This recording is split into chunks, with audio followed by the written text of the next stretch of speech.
I'm still searching for the perfect candidate, but despite having oh so many suitors, for some reason, I just haven't been able to find the right one for... My husband is... I'm very sorry. Please bear with it just a little longer. Let me help, Safi. Thank you so much, Doctor. Definitely some inflammation here. You should probably avoid competition for at least a few days. Sorry. Long ago, humans and monsters waged a war that dragged on for 100 years. By the end, not a single one remembered why the fighting had started. And so, their reason for fighting slowly faded until it completely disappeared. Eventually, both the monsters and the humans were too exhausted to go on any longer, so the war finally came to an end. Over time, monsters and humans began to interact and build friendships with each other once again. And then...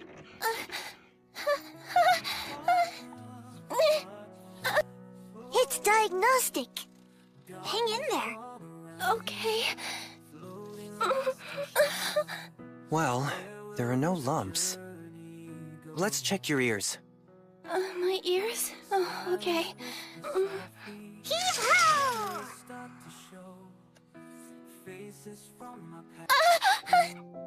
That hurt?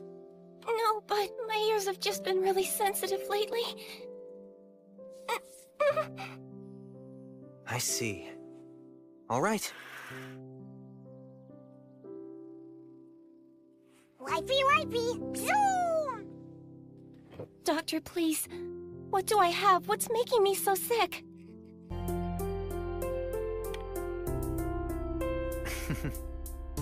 You're pregnant.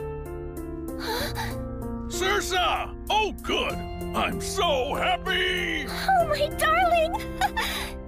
Breast pain and red ears are signs of pregnancy that are unique to Minotaurs. Congratulations. Thanks so much. The discomfort will eventually subside, but if it's too much, you can take herbs for the pain. Well then, Saphentite, could you get her some? Yes, of course, Dr. Glenn. Over yet. Saw the other side, but I ain't ready to forget. Oh, oh, oh, oh, oh. Cleaning and tidying up. You did some really excellent work today, Dr. Glenn. You did a great job today as well, Saphentite.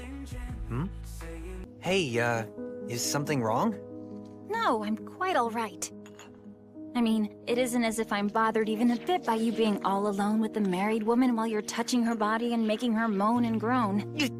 I'm sorry. I was focused on the exam. No, it's fine. The way you tune everything else out during exams is one of your strongest qualities as a doctor. But that isn't exactly what I wanted to talk to you about. I don't like you calling me Saphentite. I'd rather you call me Safi, like back when we were attending the academy. Oh, sorry, Safi. It's okay, Doctor.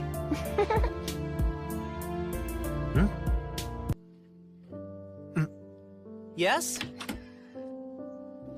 Special delivery. Oh, thank you.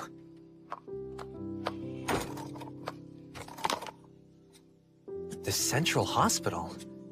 It's from Dr. Cthulhu.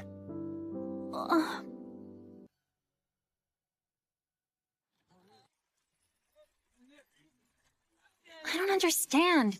How can Dr. Cthulhu be so selfish? Oh well, Lindworm Central Hospital can almost always use a helping hand. But there are only 2 of us at our clinic. We had to close for the day just so you could take on this job of doing physicals at the arena. Curse that octopus woman. It's the least I can do to repay her. I was only able to open up my own clinic thanks to the backing that she gave to me. Can't argue with that, but still. Besides, I'll be able to examine a lot of different patients this way. Dr. Cthulhu probably organized this so that she could help me gain even more experience. You're really far too kind. You know that, Dr. Glenn? Oh well, I guess we'll just have to leave it at that for now. The arena fighters who will be seeing are mid-level competitors from the 3rd and 4th ranks, so we might come upon a unique case we haven't seen before. There, that's all your luggage. Great, thank you. Doctor, when you're conducting the physicals, I beg you, please, do what you can for our princess. Their princess? Welcome to the Great Lindworm Arena. I'm honored. I'm one of the 3rd rank fighters who compete in the matches that are held here. My name is Thessalia Scythia. I'm here to conduct the physicals, in the place of Dr. Cthulhu. I'm Glenn Litbite. I'm his assistant, Saphantite Nakes. Honored. I thought they were joking about him being a human doctor. He's even younger than I expected him to be. Come on, Dr. Boy, let's get this over with. Don't be rude. Watch your manners. He'll be examining us all in order, so just calm yourselves down. Yes, ma'am. Wow, commanding. Do you always take charge over the other fighters like this, Miss Thessalia? Yes, indeed. After all, I'm sure you can see my credentials. Oh, dearie me. Though I guess I can't blame you for losing your composure over my beautiful body, which rivals that of a goddess. Oh no, that wasn't what I meant at all. But what I wanted you to admire is this. I'm the sole heiress to the one and only Scythia Transportation, which dominates the transportation industry in this city. Our motto is, from parcels to people. You may praise my greatness now if you'd like.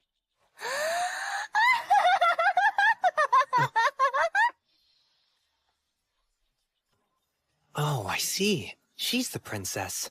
Huh. Oh, Owie! Yes, there's Hey, that's not gonna happen, Doc. There's an important match this week that could earn me a nice big promotion. I'm sure that you could help me out, Doctor. all right then. We'll immobilize your arm, but try not to push yourself too hard, okay? That's great! Thanks so much, Doc! Right this way, please. Let's see, next up... It is I... Huh?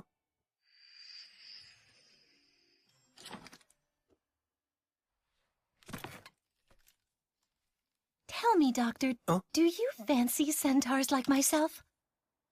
Oh, I'm terribly sorry. I'm the heiress to Scythia Transportation, after all. One day I'll be in charge of leading the centaurs of Lindworm and in securing the future of my company. Now, that being said, before I can take that step, I'm expected to marry and bear a child. For me, we Scythia pride ourselves on our valor, but I'm not fond of brutish men. If I were forced to choose, well, I'd say I'd much prefer a young, intelligent doctor who spends his time treating monsters. Excuse me a moment. My, Miss Thessalia. It seems that your waist size has increased quite a lot since last month. What exactly do you think you're doing? Don't you measure me with that filthy tail of yours? And besides, you should be measuring here. You don't even know that much, and you call yourself a nurse? No, I'm not a nurse. I'm a doctor. That makes no difference. Here, take a good long look, snake woman, at my gorgeous, supple waist. Well, you know, Dr. Glenn is very much a fledgling when it comes to medicine. It'll be 30 years before he's ready to get married. What are you talking about now? The best marriages and best racehorses are fast. Oh dear, your measurements really have increased. What? I'd say Thessalia Scythia is perfectly healthy. We finally finished the physicals, Dr. Glenn. Yes, I'm glad we got done before the sunset. It's all thanks to Miss Thessalia's stellar leadership. I was hoping to say goodbye to her before heading home, but... Well, she's not here, so no need to bother. Why don't you just leave a message for her with someone? Yeah, I guess I could do that. Excuse me, Doctor? Do you have a moment? Oh, you're Miss Thessalia's... Yes, her attendant. She's Kay, and I'm Lorna. So, can you tell us how Our Lady's exam went? Did you diagnose her with any kind of illness? Kind of... illness? Not one. Miss Thessalia Scythia seems perfectly healthy. Probably in large part due to the fact that she exercises regularly and drinks only in moderation. Nothing we saw seemed to indicate that she was sick at all. Oh, I see. Is something worrying you? Look, Kay, Lorna. I'm sure Miss Tessalia is extremely important to both of you. Yes, of course. Then please, feel free to tell me anything. Once I've listened to what you have to say, I might be able to assure you as a doctor that everything is all right. And that might just put you at ease. Okay, we'll tell you. Well, you see, Our Lady hasn't...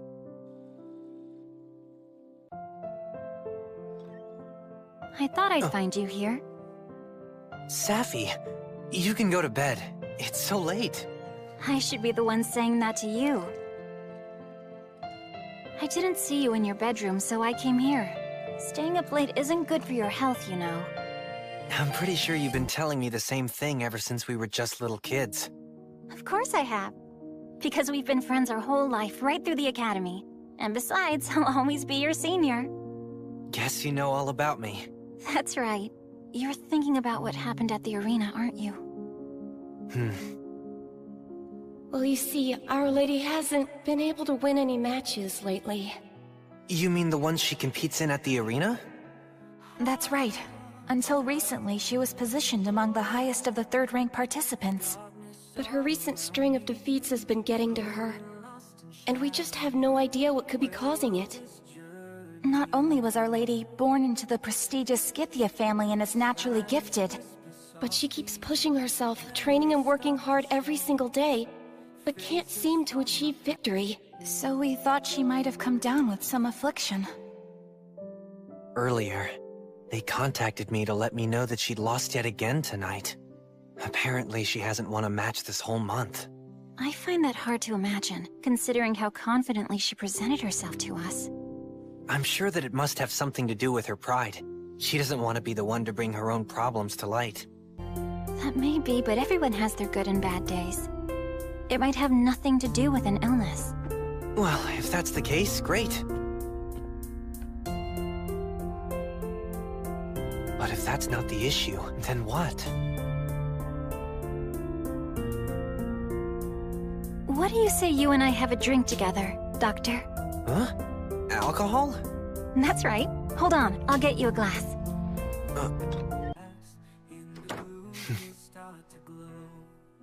I didn't notice any symptoms that would suggest Miss Tessalia is ill. The same seems to be true of Dr. Cthuli's previous exams. Could it be that her condition is something a medical doctor wouldn't be likely to notice? Something not written on her chart. Something we wouldn't consider worth noting?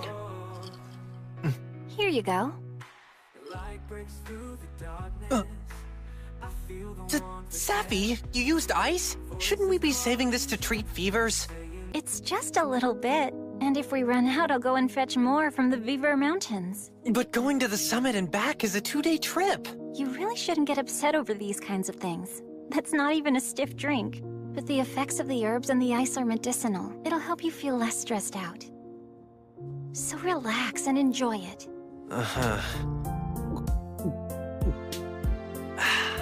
It's delicious. Thanks for this. Wait, what are you drinking, Safi?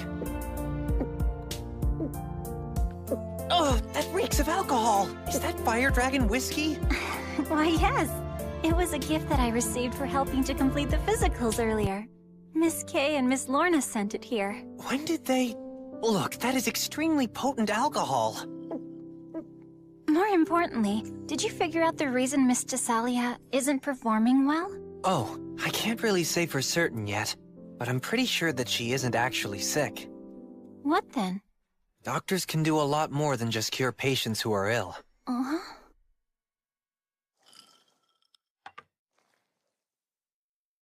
You know, I'd like to go back to the arena tomorrow. I'd really like to watch Miss Tessalia in action. What do you think? Would you come with me, Saphentite?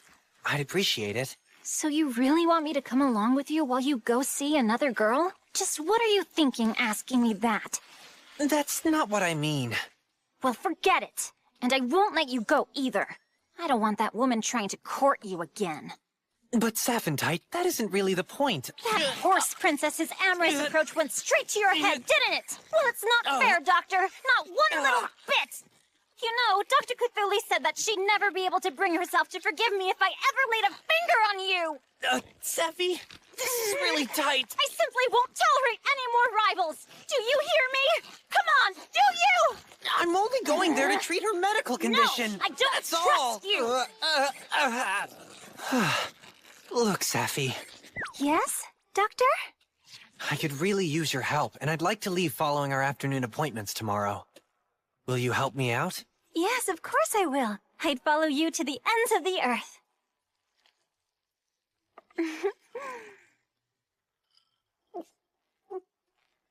Don't drink too much. I won't.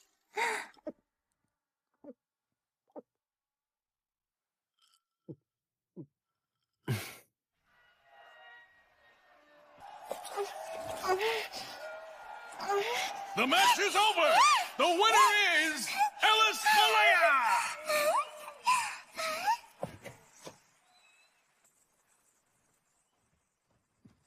That's 10 losses in a row for Thessalia. Yeah, that's rough. Maybe the prestigious Scythia families lost their touch, focusing on their business too much. The whole reason I became a fighter was in order to uphold the glory and honor of the Scythia family. There's nothing wrong with me physically, and yet something isn't right. But what?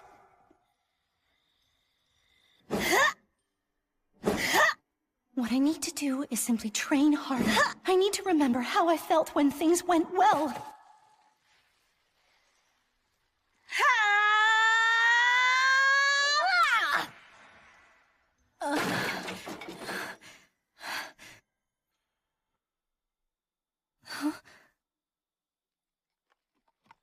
Doctor, and both of you...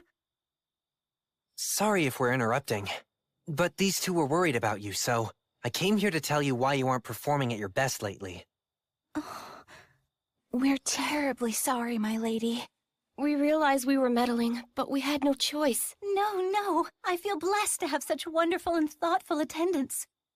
So, Doctor, tell me, what's the reason behind my recent slump, then? Simple. It's your hooves. Frankly, I should have realized just what was going on sooner. You see, your chart made no mention of your hooves being shot. And no matter how much you might train here, walking around on dirt won't wear down your hooves much. All of the other centaur fighters, including Miss Kay and Miss Lorna here, every one of them wear horseshoes. To put it simply, the way things are now, your legs are unbalanced. So why don't we get those hooves trimmed, and get you horseshoes? Oh, no, that's quite all right. No, thank you. I'm the Scythia family's princess. My body's a precious temple bestowed by my ancestors. I won't allow anyone to desecrate it, not even my hooves. What are you? We apologize for doing this, my lady. But we've already paid for your trimming and your fitting. You've done what now?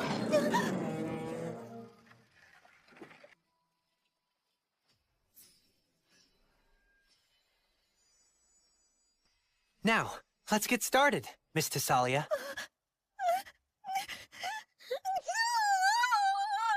No, I don't like pain. Oh, I'm scared. I demand that you would hand me at once, both of you. I don't want this done. Do you hear? Please, my lady. Please, milady, stop acting like a child. It'll be over quickly. Don't worry, it won't hurt. No, you... How dare you sneak between a lady's legs like this? Why, you lecher. Oh, I'll never be able to get married now. Now. This is necessary. Miss Thessalia's special move is to dash in quickly and then strike. Since her front legs carry more weight, her hind hooves have grown too long. Wait! Dear kind doctor, that area is really quite sensitive, so please be just as gentle as you can. It'll be fine. Not to worry.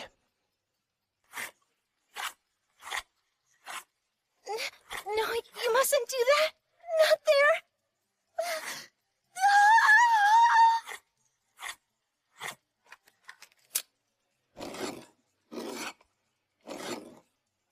Okay, boss. Horseshoe. You got it.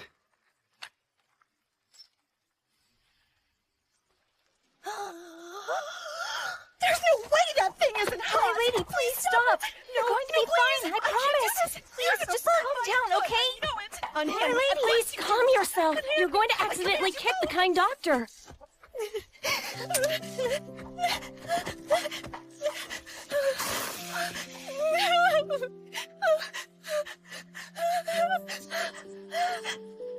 Mei, nails, please. Did you say nails? Absolutely not! I won't allow you to put holes in my feet! You won't have holes in your feet! My lady, you have to calm down! No, I can't! Please, Miss Thessalia, just pipe down already! We need to have a little quiet time now.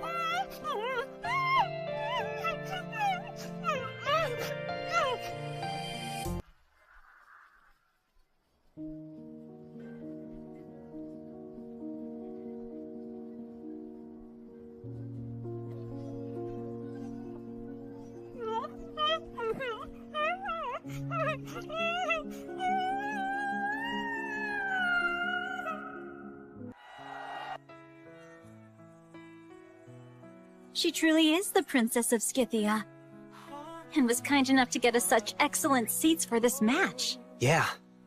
She's on a 3-win streak after 10 losses. Looks like the horseshoes are really working out for her.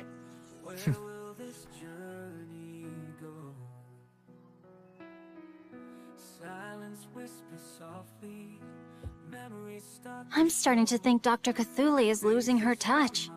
I can't believe that octopus woman didn't even think to take a look at her hooves earlier. My name is Saphantite Nikes. I'll be in your care starting today. Thank you so much for taking me in. And that was how Glenn Lipbite and I first met. As the war between the monsters and humans continued to rage on, I was brought to the Lipbite household, although as a hostage. Glenn's father and my family ran an Eastern trading company that was secretly trying to open up a trade route. I was sent to Glenn's home as a hostage to ensure that my family wouldn't betray the company. The contract went as planned, and a year later, the long war finally came to an end. There was no longer a reason to hold me hostage, which meant there was no longer a reason for me to stay there.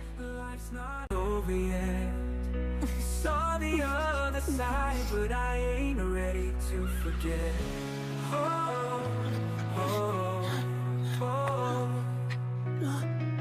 Several years later, Glenn Lipbite would go on to enroll in Nemea Academy so that he could pursue a course of study in monster medicine. Back then, I never dreamed that I'd ever set eyes on him again. Oh dear, I'm all out of it. I probably ought to ask Dr. Glenn to get more purified water. Yes? Morning, Safi. I'm guessing that you're almost out of your sunblock ointment, am I right? Why, yes. Thanks, Dr. Glenn. I've heard that it's actually quite common to find albinos among Lamias. What did they do when they didn't have enough sun protection? Well, my understanding is that they remain nocturnal for the most part. You see, our skin and eyes can get damaged quickly in direct sunlight. Yes, though I guess being nocturnal is out of the question for you, huh? Indeed, but I do have to say, I'm very grateful that you're always looking out for me, Doctor.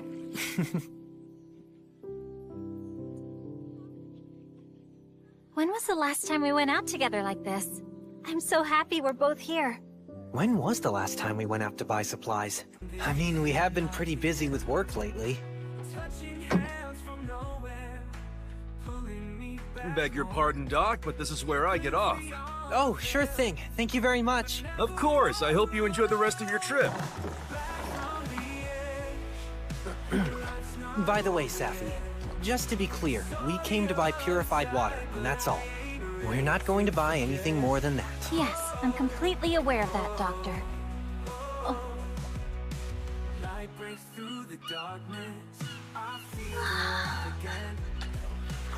Welcome to the Merrill Waterways.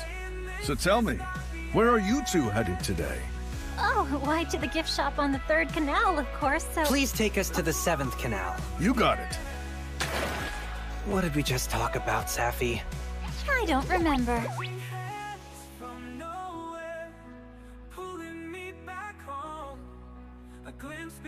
Man, this place never ceases to amaze me.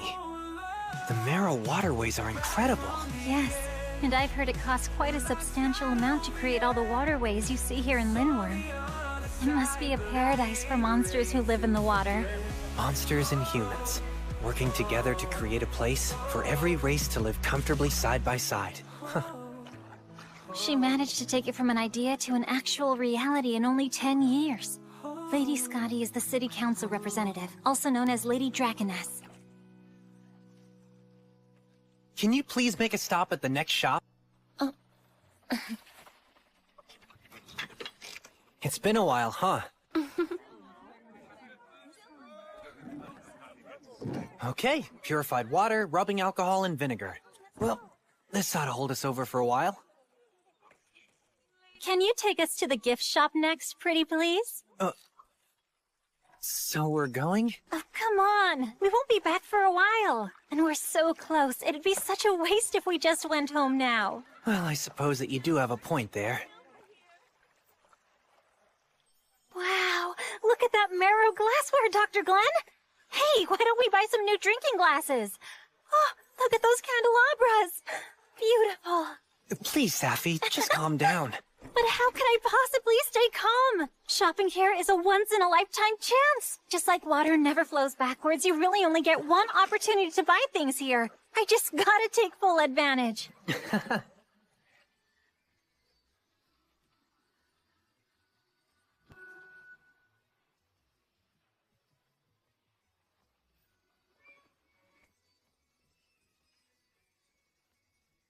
So, after all that, that's really all you bought? Yes, I mean, there are so many other wonderful things there. But really, the greatest gift I could ever ask for is that I got to go shopping with you at the waterways, Doctor. Well, I'm glad that I could help you have a good day. There don't seem to be many gondolas that can take us home this late. Right. That's because there's a mermaid show here at night. There's a mermaid show? Yes, it's something that started only recently. We light up the back streets, and mermaids sing and dance for the crowd. It's become a pretty popular show. Oh, I really like the lights. Safi, we got quite a lot of stuff today. I think that we should just head straight home. Next time, okay? All right.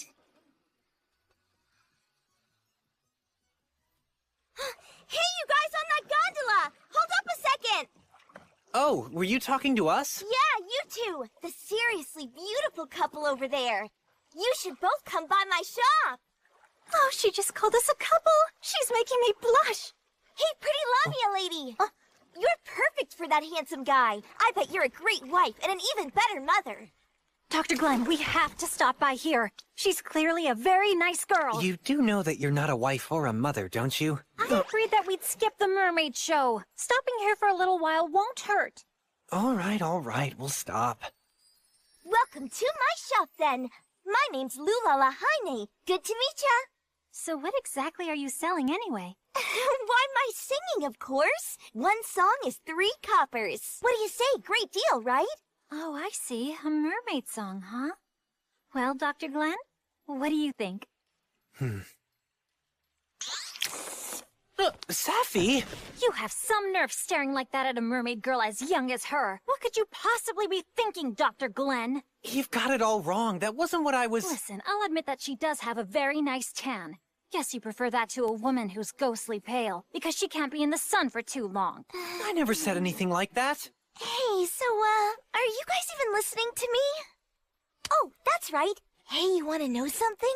This stone bridge here is also known as the Lover's Bridge. During the war, a human and a mermaid jumped from the bridge so they could be together. They committed suicide. Lovers sometimes come here so that their relationship can be blessed. Blessed because they committed suicide? Really? Oh, that's so romantic. Huh? So that means if you listen to my love song here, your relationship is sure to be all lovey-dovey. And then you guys will get to be a couple forever. So how about it, huh? Want to hear me sing? Lovey-dovey, really? Safi, Doctor? I can take care of this. Lulala, I'll buy 2 of your songs. This should cover it. Sound good? Oh, wow, thanks a bunch! Hey, wait! There's only enough for one! Listen, don't try to insult me, alright? My voice is worth way more than that much. I mean, the other day, Lady Draconis herself came down here to see me. She heard me and asked if I'd sing at the Central Council Hall. And yet here you are trying to rip me off. Sorry, that came out wrong. What I meant to say is that I'd pay for the second one another way. I'd be happy to examine you. Examine me? Just who are you 2 guys anyway? We're here from the Litbite Clinic. My name's Saphentite. From a clinic? This is Glenn Litbite. He's a doctor who specializes in treating monsters. You're a doctor? You all right? I'm sorry. This shouldn't be happening. To make up for it, I'll sing again from the beginning. Oh, no, that's enough. Huh? As I promised, I'll go ahead and examine you. Excuse me, sir. Could you take us someplace where there aren't a lot of people around? Leave it to me. You're gonna examine me?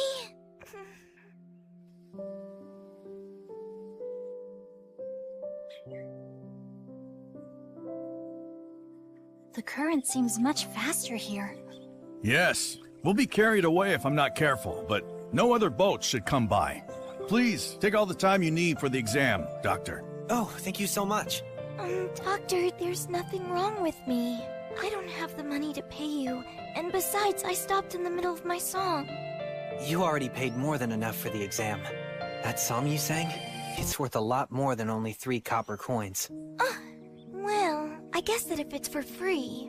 First, open wide.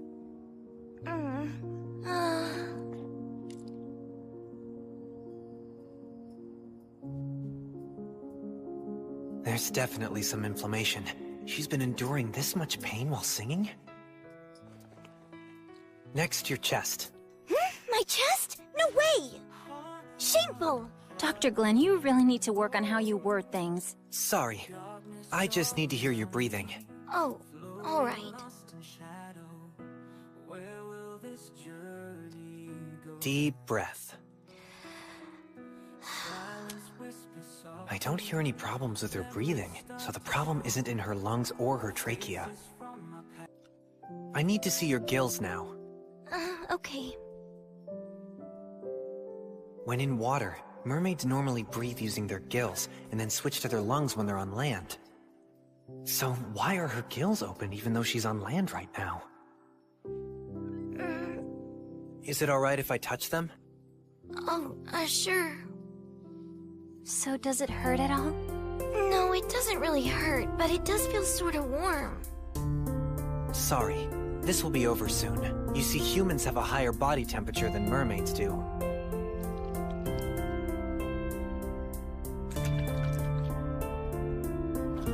Creating enough mucus. So the insides of her gills are exposed to the air. That feels really weird. Just hang in there a little longer, okay? I'll try. Which is the primary cause? The inflammation in her throat or in her gills? If the problem's in her throat, then her lungs should be affected too. Which means...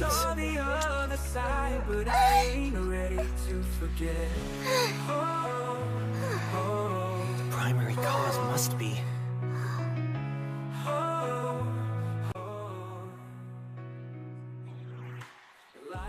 Hey, Lulala, about how much time do you think you spend on the land every day? Well, as long as the sun is up, I wait by the bridge to try to bring in customers. So, you only spend a quarter of the day in the water? I guess so. Not good. Mermaids are adapted to spend time both on land and in the water, but they're still primarily water-based creatures. You being on land that long is like a human sitting all day in a desert without drinking a single drop of water. That may be true, but... It's too dangerous for you to keep this up. Why would you put yourself through this kind of misery? Because I don't have a choice. I have to make money.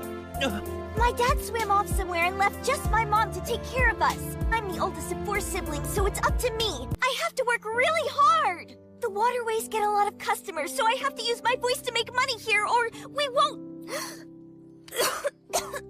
Lulala.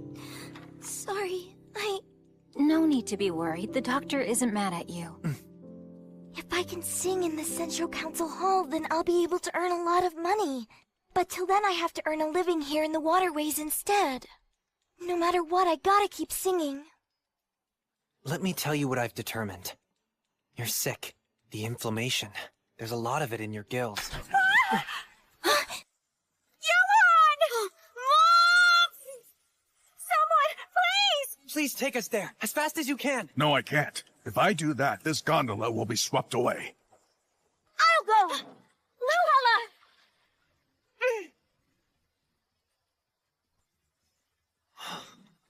Quickly!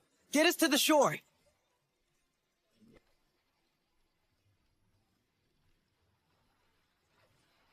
I have to save him! I have to save that boy!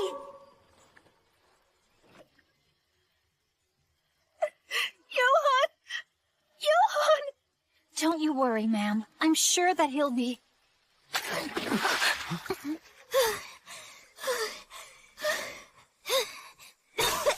He's safe, thank goodness.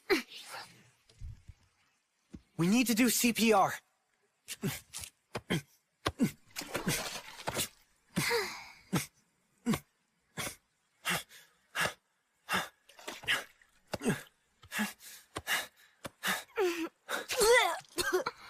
Oh, Johan! He's gonna be all right, ma'am. He woke up immediately, so you shouldn't have to worry about any after effects. But just to be safe, have him see a doctor specializing in humans. Oh, thank you. Thank you so much. Doctor, I don't see Lulala anywhere.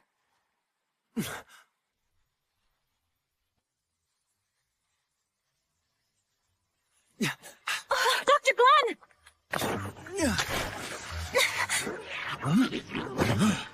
Please, go after the doctor!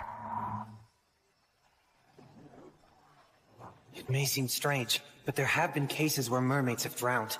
Most were due to some kind of ailment of the gills, which left them unable to switch from lung breathing to gill breathing. Lulala accidentally used her lungs to breathe underwater, which means the water that went into her mouth wouldn't be expelled from her gills, but rather would fill her lungs. I can't breathe. I can't breathe. No, I was so close to helping my mom out. No, I don't want this to happen. Someone please help me. I promise to save you.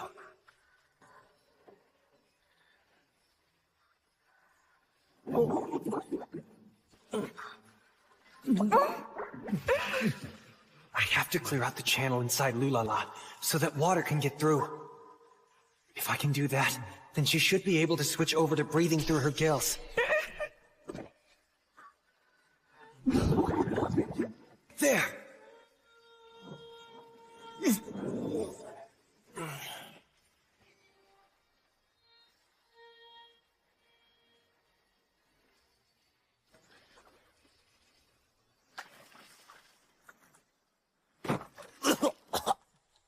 Safi, you...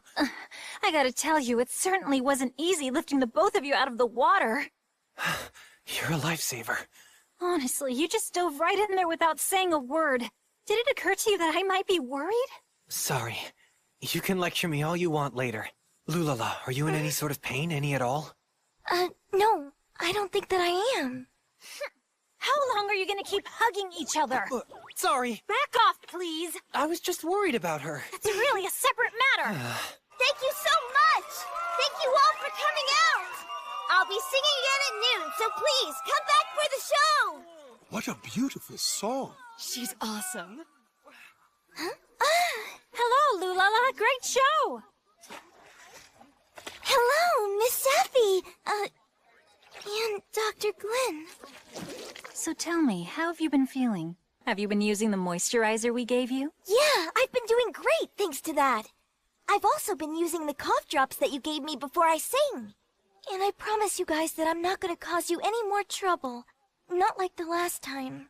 Hey, what's the matter, Lulala? Why, it's nothing at all. Can you blame her for reacting this way? It may have been an emergency, but you had a lot of nerve to do something like that to a young girl like her. I guess you have a point. That's not it! I'm really grateful for what you did for me, Doctor. It's all thanks to you that I'm able to sing now and...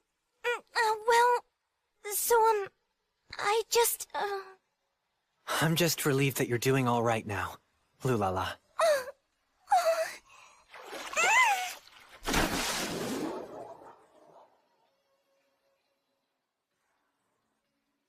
I wonder if she actually does hate me now. Well, who can really say? I kind of think of Lulala as a little sister, so I'd really like for the two of you to be on at least somewhat friendly terms with each other.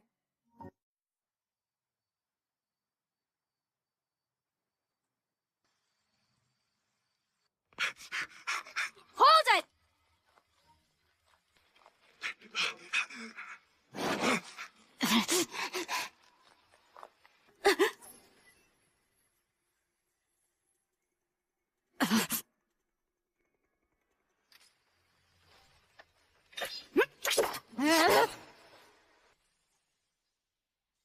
So, how are you feeling? Much better. It's oh so warm in here. What is it, anyway? You're soaking in a special bioliquid. It contains some components that will allow for internal regeneration. Oh. I know this is a difficult condition for slime since they have trouble retaining their form, but let's take our time treating it, okay? Thank you so much for this, Doctor.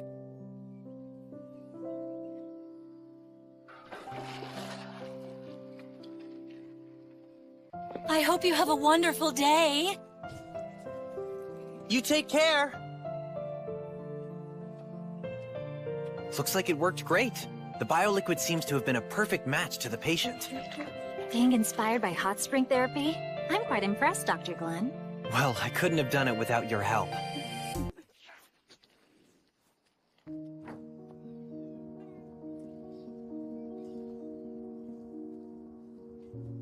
Oh, come in.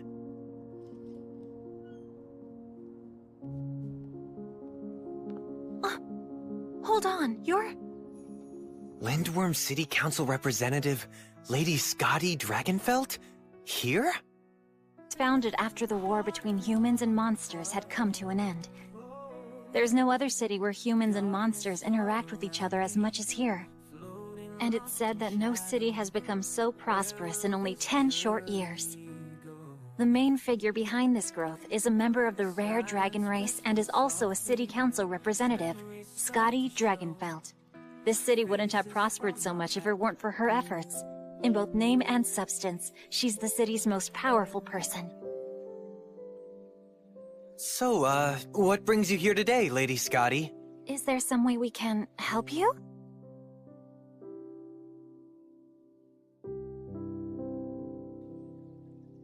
Huh? Lady Draconis is asking you if this is the Litbite Clinic. Yes, it is.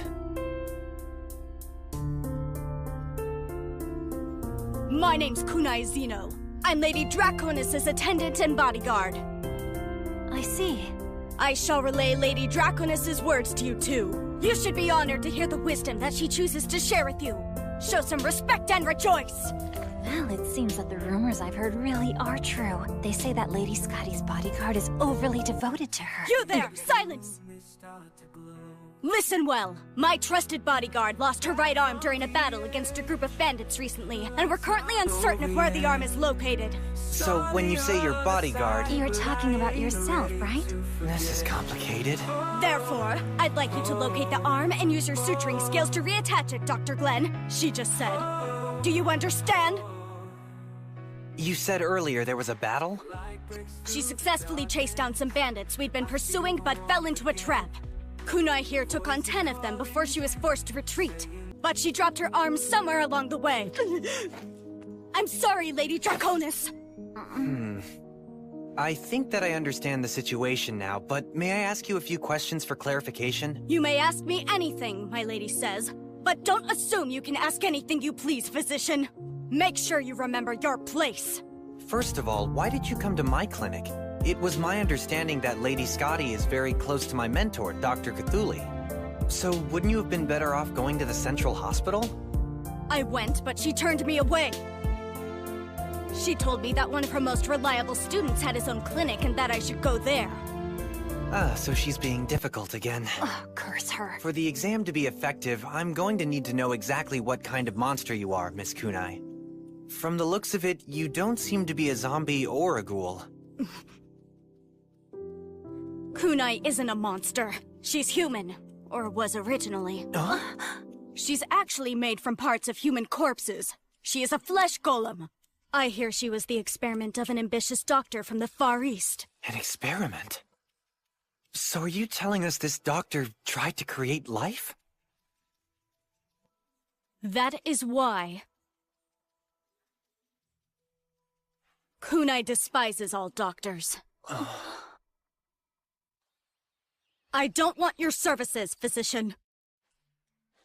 She's awfully aggressive, isn't she? But all the same, she practically looked like a little lost puppy the moment that Lady Scotty left here. I can hear you, Miss Saphantite! If I might say this to you, the occult, such as dealing with a golem, is outside of Dr. Glenn's area of expertise.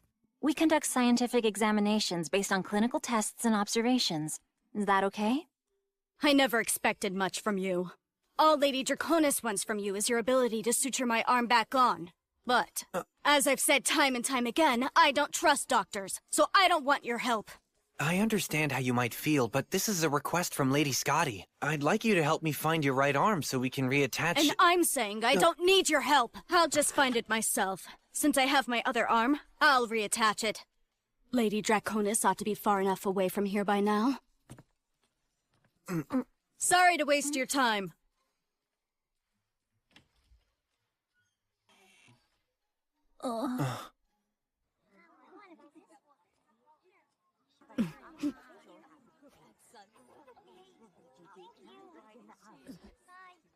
Unbelievable. Her arm probably fell off because she has the nerve to think that she could reattach it herself. From the looks of it, all her other stitches were sloppy as well. Yes, it appears to me as though the doctor who created Miss Kunai was rather troubled, both mentally and in terms of their technique. Are you saying you think that should justify her hatred of doctors? Well, regardless of whether she hates doctors or not, it's my job to make sure she gets better. So I'm going to head out. You know where her arm is? Not at all. I'll just cover as much ground as I can. But I'll need you to handle the afternoon appointments, okay? Sure, just leave it to me. We do have some very reliable fairies after all. Leave it to us! I'll do my best, too. I lost him. I could have sworn he was one of those bandits.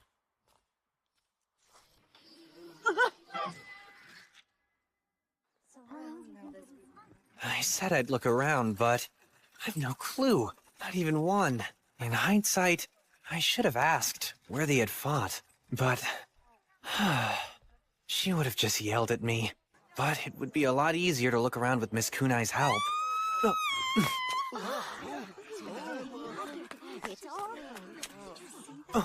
Miss Thessalia!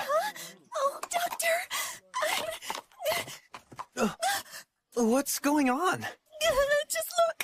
Over there! Oh. I thought I'd just go shopping for some vegetables, so I came without Kay and Lorna, but then I stumbled upon that thing.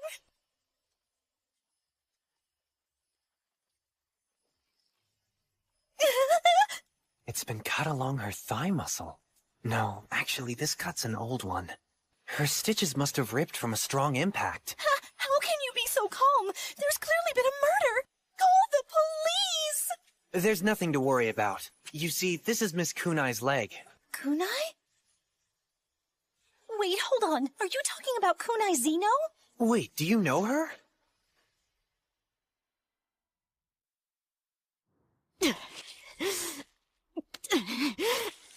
I was careless. I can't believe I lost my arm and now my leg too.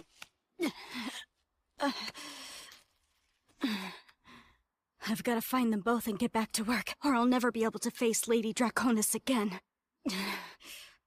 Although, it's not like I can ask for anyone's help right now. What should I do?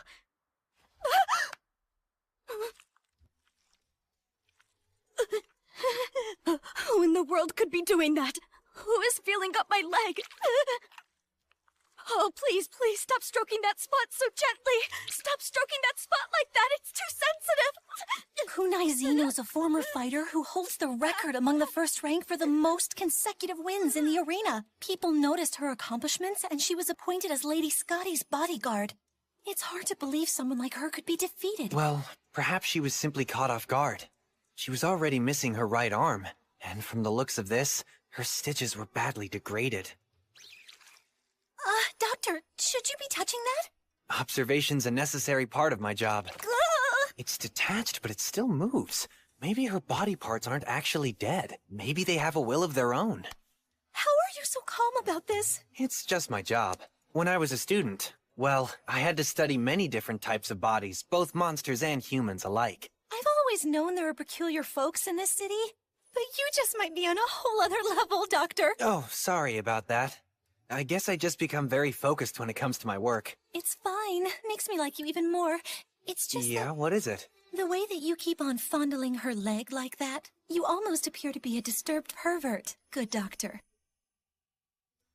Oh, well, let's just make sure not to mention that to Safi. Damn it! It must be that physician. How dare he keep on touching and caressing my leg like that? But to think I can feel it so clearly even though it's not attached to me. This has got to be some kind of curse that's been put on me. If it was just the sensation, it'd be one thing. But I even hear the voices of the corpses used to make me.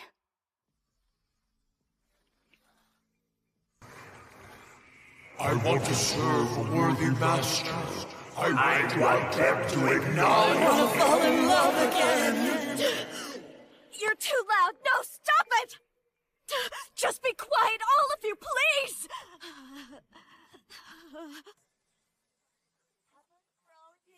Now I just need to find her right arm. And Miss Kunai herself, of course. Well, she shouldn't be able to get very far in the state that she's in. Maybe she's close by. Hey, there you are, Dr. Glenn! Lulala, what brings you here? Everyone's saying the craziest things about you, that you're gathering a whole bunch of body parts to conduct some crazy experiment, like everyone is. Oh well, I guess that I can't really blame people for thinking that's what's going on. But actually, the leg belongs to a patient of mine. Yeah, I know. Miss Kunai's, right? Hmm? Actually, I'm really glad to see you because I have something that I wanted to give you. Oh. Ta-da! My arm feels different now. Is that something rubbing against it? Hey! Be a little gentler! I found it in the waterways earlier. So many people have just been throwing garbage into the waterways lately. Seriously, they'll dump anything. That is indeed a problem, but I wouldn't call Miss Kunai's arm garbage. I didn't. There, all clean. Now we just have to find Miss Kunai and reattach these. Why don't you just ask her body? Ask her body? Hey, arm and leg, where's Miss Kunai? Huh.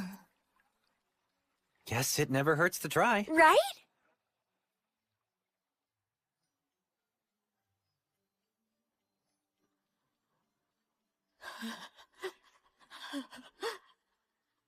I told you.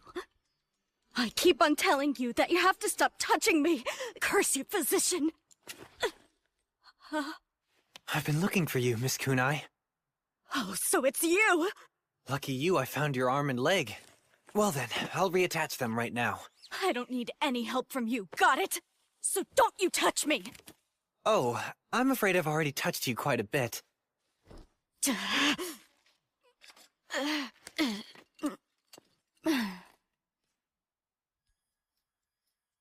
And just what do you intend on doing with those hooks? Aren't you going to suture my leg? It's a suture needle. This one here is the size that's needed to suture blood vessels together. Did you think I'd use a sewing needle?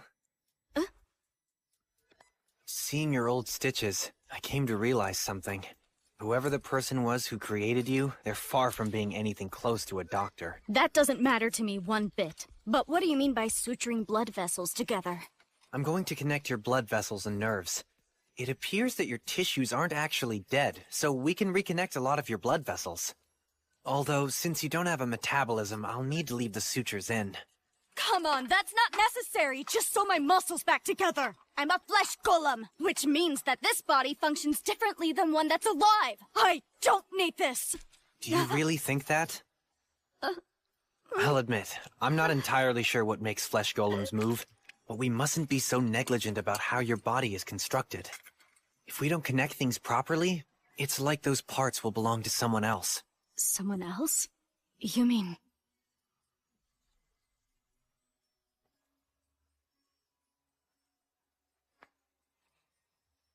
It's late to ask, but do you need anesthesia? No, I don't sense pain, so you may proceed.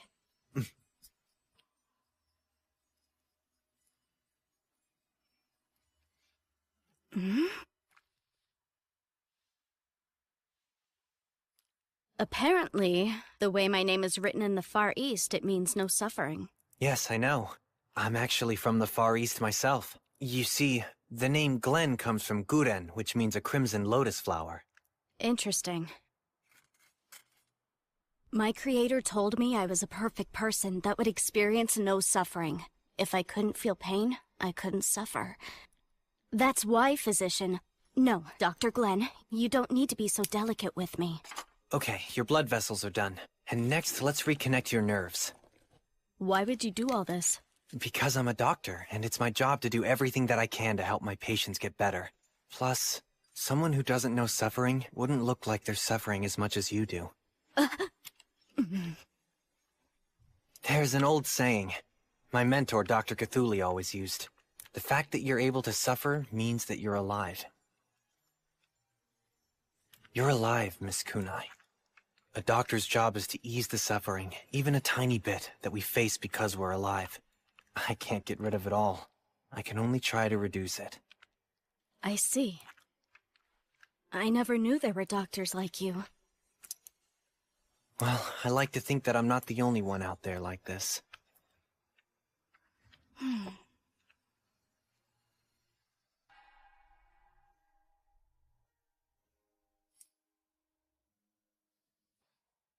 How's that feel?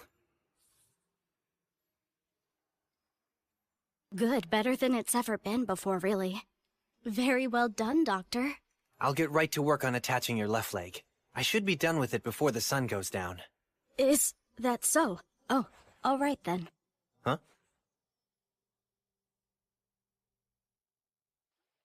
Oh, what a shame. So the good doctor isn't in today? And here I came all the way to this clinic so that I could see this Dr. Glenn, who you keep talking about all the time.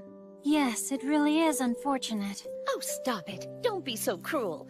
We're drinking buddies. Just bring him to the pod. Absolutely not. The doctor is very busy. Oh, but I even gave you a gift. You told me you just found it somewhere. Then you forced me to take it. Oh, all right then, whatever. I guess I'll just head home for the day. Tell the doc hi. Okay, fine. I'll see you at the pub. Oh? Could your sweet Dr. Glenn be cheating on you somewhere right now?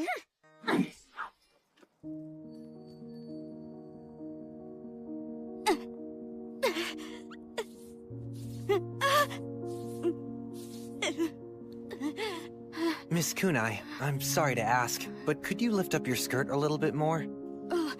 Fine. I'll finish as quickly as I can. Right. Sorry, did that hurt? It's just cold. Continue. But it didn't seem to affect your arm. Look, how am I supposed to know why it's this way? My creator made me like this, that's all. I know. I clearly had to contend with a lot of issues. Hey, listen, can't you do something about this, please? I don't like you making me moan like this. This is exactly why I despise doctors. Just so you know, I'll never forget this humiliation. But out of my deep respect for Lady Draconis, I'll save her punishment for later on. Great, thanks. But even so, you truly saved me. I thank you, Dr. Glenn. Farewell.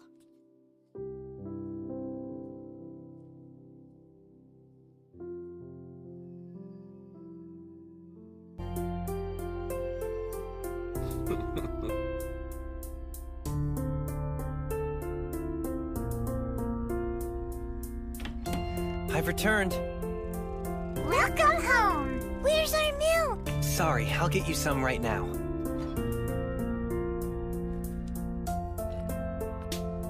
Here, drink up. Yay! Huh? I wonder if Safi has gone out for the night. I'm right here, Dr. Glenn.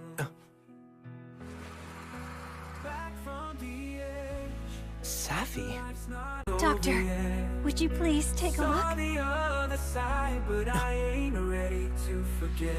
The year that young Glenn Litbite spent with Saphentite Nakes made a profound impact on him.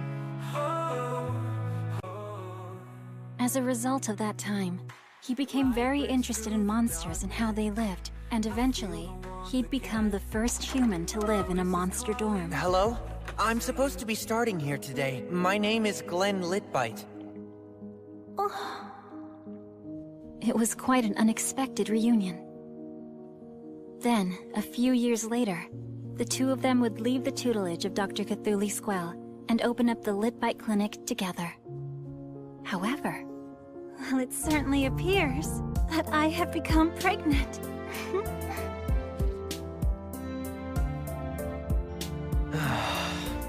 Safi, that's just not possible. How could you be pregnant when Lamias are egg-laying? It doesn't make sense. Oh my! Here, let me just take a look. What do you have in there? Doctor, how could you ask me to strip like that? I didn't say that.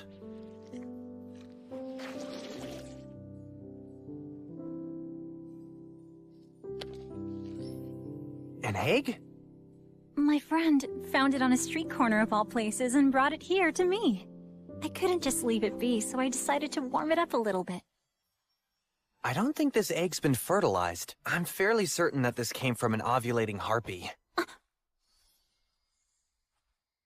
What is it, Safi? There are people! Right outside! Lots of them!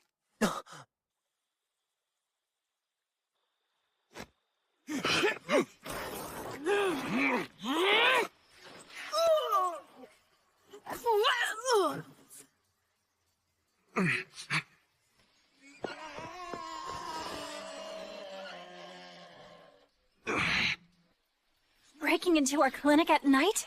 They must not have known a Lamia was there, or they wouldn't have tried. Thank you, Safi. Who in the world were those people? Since apparently they didn't case our clinic beforehand, they probably saw you earlier with Miss Kunai and assumed you worked with her.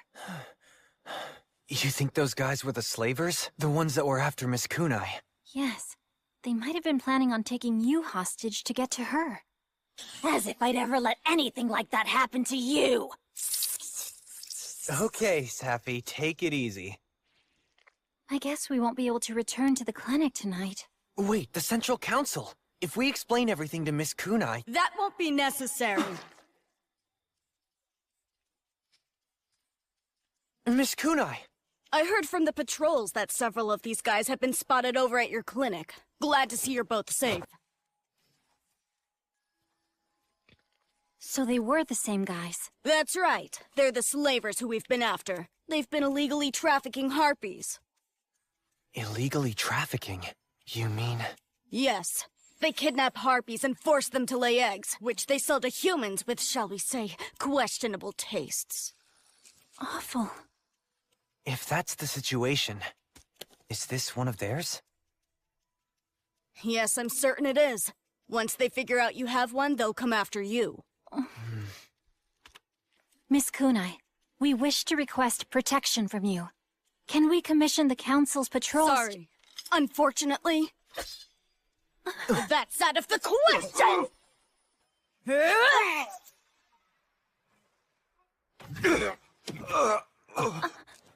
Now then, let's go to the waterways. Ah, I see. So you're running a big operation to expose the slavers tonight, and most of the patrols are working on it as well? Correct. That's why we don't have anyone available to protect you. Which also means that you staying with me is going to be your safest bet. Yes, but bringing us along with you to infiltrate the enemy's hideout? Do I really have to remind you that we're both civilians? Realistically, it's the only solution we have right now. Really? Oh, wow. Are you guys coming too, Dr. Glenn? Lulala, what are you doing out here? I'll explain on the way. Just get in.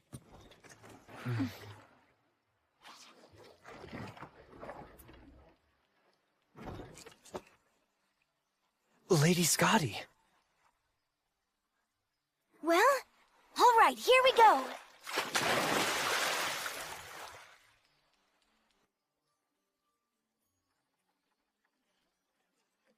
Please, Lady Scotty, tell us, why is Lulala the one towing this boat? Lady Draconis says it was part of the deal we made with Lulala. In exchange for giving her permission to sing at the Central Council Hall, she'll be helping us out from time to time on missions. So what you're telling us is that you purposely took advantage of Lulala's poverty, right? How dare you say that! I'm talking to Lady Scotty now!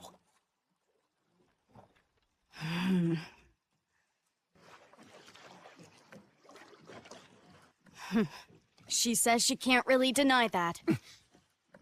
But still, the truth is, Lulala's perfectly suited for this job.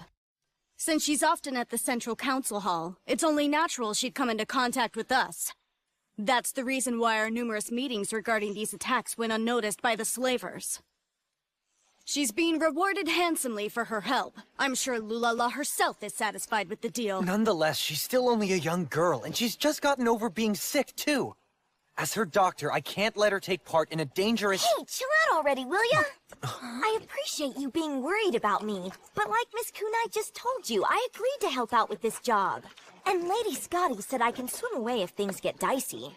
But still— On top of that, you're wrong. I'm not just some little kid. I get to decide what jobs I take. All right then, Lulala. If you're sure about all this, I guess I can't force you. That's right! You catch on quick, Doc. Okay, I'm gonna pick up the pace now. The slavers' hideout is located on a piece of land in the waterways. When this area was built, we made a lot of renovations underwater. We did that to improve conditions for all the water monsters. The land was largely untouched. That oversight gave the slavers quite a foothold, which Lady Draconis regrets. But all of that is going to end today. That's why we needed you to reattach my limbs. How do you plan to infiltrate their hideout? Are the patrols involved? Yes, they're already in position. They'll charge the front entrance to draw the attention of the slavers in the hideout. Then we'll use that distraction to infiltrate the hideout from the rear. Freeing all the kidnapped harpies inside is our goal. I understand why you're doing this. But for you to involve Dr. Glenn and Lulala in something as dangerous as this... Did she just say, I'm sorry? Once we pass under the bridge, we'll almost be there. Here we go. Get down! That was close. Just keep your head down!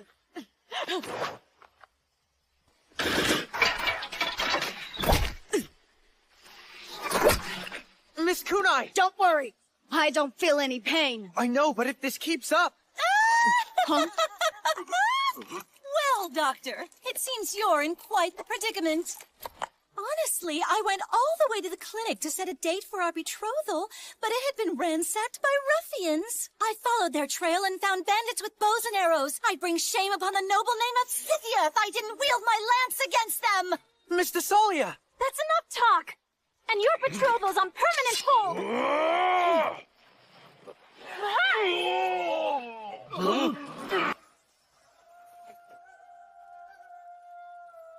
We'll take care of these guys. Please, go on ahead, everyone.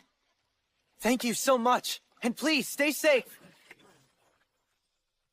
That crest belongs to Scythia. Centaurs are basically monster mercenaries. Calling the Scythia warmongers would be an understatement. So as fellow mercenaries, I ask that you stay out of our way. You depend on war for your survival as much as we do. Humans and monsters should never live alongside each other. It's just a ridiculous delusion. Humans and monsters are meant to hate, fight, and kill each other. Isn't that right, Scythia? Have you all been blindfolded the whole time that you've been in Lindworm or something? What? I mean, what could you have possibly seen to make you think that? Humans and monsters live in peace together. Here, they support each other, acknowledge each other, help each other. You're clearly the one who's deluded about the truth of what defines this city.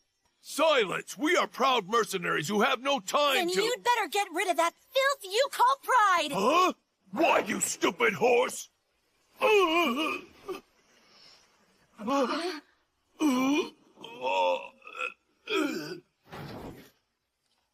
All right, that makes one ruffian down. Anyone else? Lulala, we'll take care of the rest. You may go now. All right, but you guys be sure to be careful. Thanks for your help, Lulala. All right, let's go.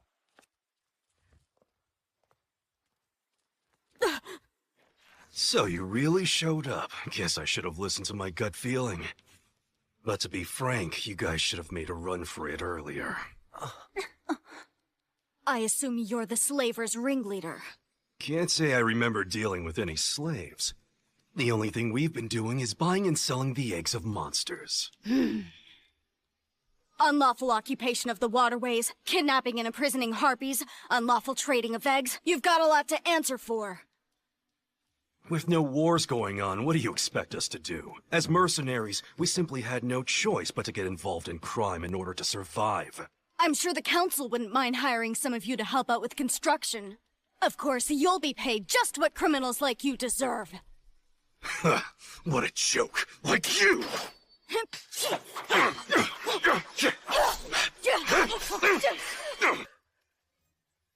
Lady Draconis! Now let's rescue the harpies! Be careful, Miss Kunai! Don't worry! You sure you want Lady Draconis, the one you're supposed to protect, go on without you? I've got plenty of my men waiting in there. You are a fool. My strength can't begin to compare to Lady Draconis' strength. Besides, right about now... Move it now!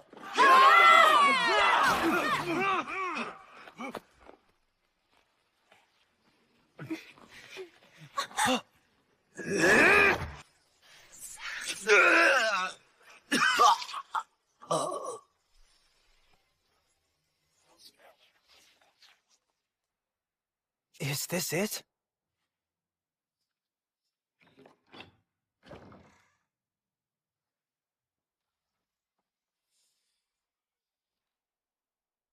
Doctor, there they are.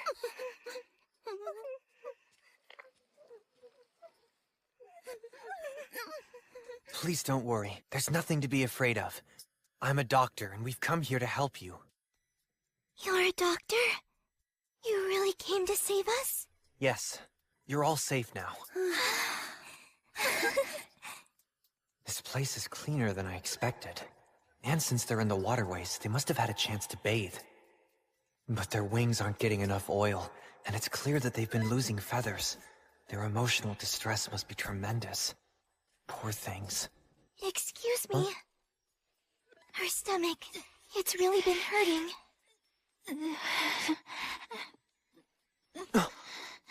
Safi! I need light! When did she first tell you she was hurting? She hasn't been feeling well for a while, but her suffering took a bad turn only recently. Bite down on this.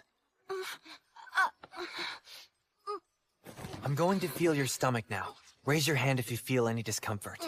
What's the cause of this? The stress. It caused something called egg binding. You see, it's when an egg gets stuck in the oviduct instead of being passed. It's an extremely painful condition. If we don't take care of this immediately, then things are gonna get much worse. I'll be able to treat her here. Safi, I'll need you and Lady Scotty to keep an eye out. As you wish, Doctor.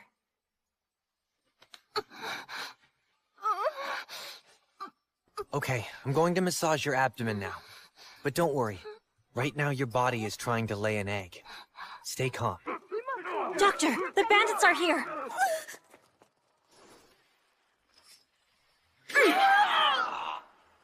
Dr. Glenn, there are 2 things that I'm secretly keeping from you.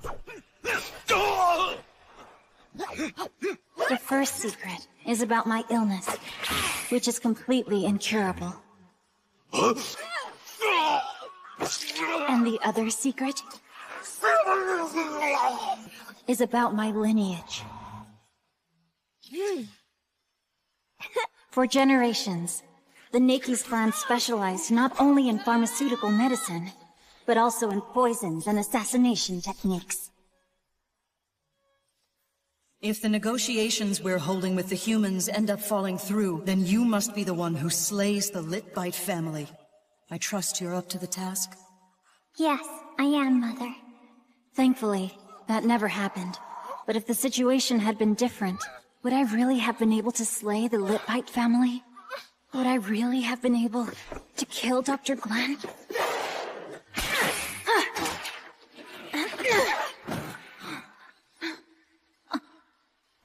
It was after meeting you that I contracted this incurable illness.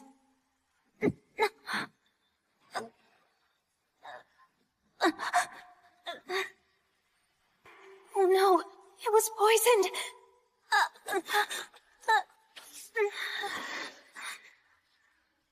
Not good. My tongue's going numb. Doctor, run. Please, run. Dr. Glenn. Even in times like this, you're so wonderful. Safi. Safi. Safi!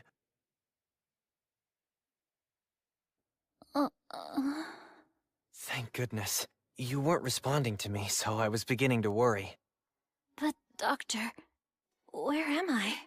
The council loaned us one of their rooms. Doctor, there was poison. It was a paralytic from a mandragora. It's fatal when it comes to humans, but has little effect on Lamias. At most, it'd put you to sleep. You mean you knew that? Well, if I didn't, I'd never have left you alone while treating that harpy. You identified the poison just by looking?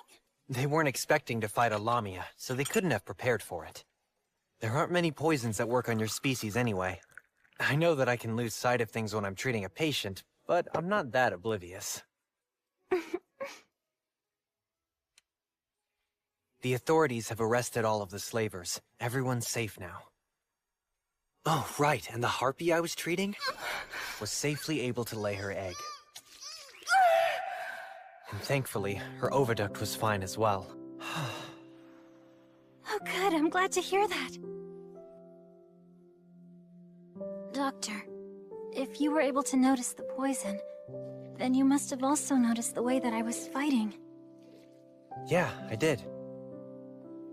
I've kept this a secret from you, but for generations, the Nakes clan worked as assassins. Mm-hmm. I know. What? When you came to our house as a hostage, even I knew what type of orders you'd probably already been given. My father researched everything about the Nakes clan before entering negotiations with them. That was supposed to be the biggest confession of my life. Also, there were even members of my family who had the same idea. Remember? There was that one time when you came down with a fever? Yes. It was my first time living among humans, so I got ill from something I caught. Sorry, but I'm afraid one of the servants actually poisoned your food without telling us. They apparently did it to tip the negotiations in our favor. Looking back on it now, that might have been my first real experience with the field of medicine. I wanted to do all I could, so you'd feel better. Doctor, you're telling me that you knew everything all along?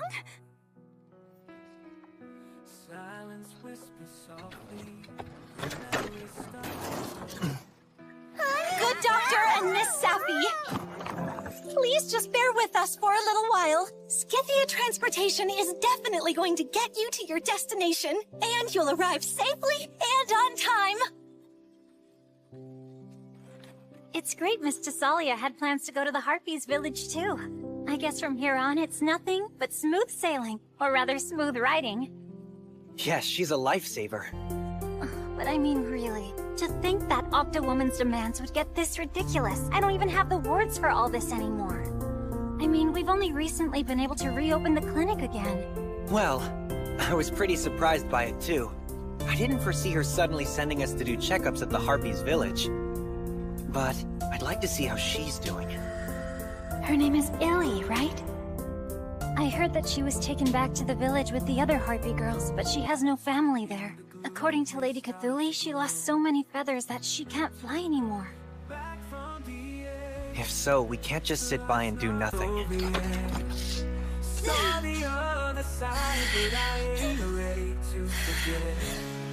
I'll show what an amazing woman I am, and doing so will get the doctor to want to marry me. Although your dedication is admirable, you're all sweaty from climbing up this mountain. I'm not sure if any human man would find that very appealing.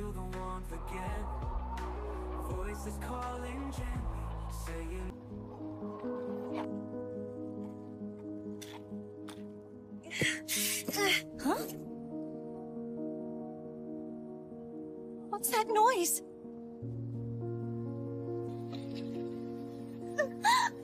My lady!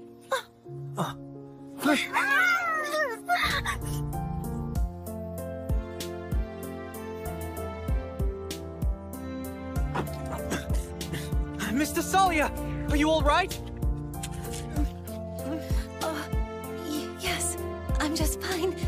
Kay and Lorna shielded me from the worst of it.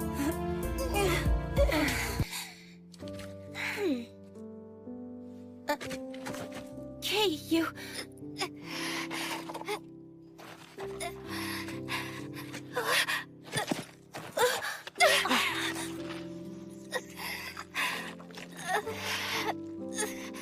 Oh no. There's no need for you to be worried, my lady. This is nothing. Doctor, will Kay be all right? Well, she may have sprained her leg, or worse, fractured it. Either way, we'd have to get to the village to do a proper examination. Kay, this is all my fault. Aha! There they are! We've come to escort you, Dr. Glenn, and all you members of Scythia Transportation. Thank goodness. One of our party's been injured. Do you think you can carry her to the village? Sure, that won't be a problem at all. Let's go! Right.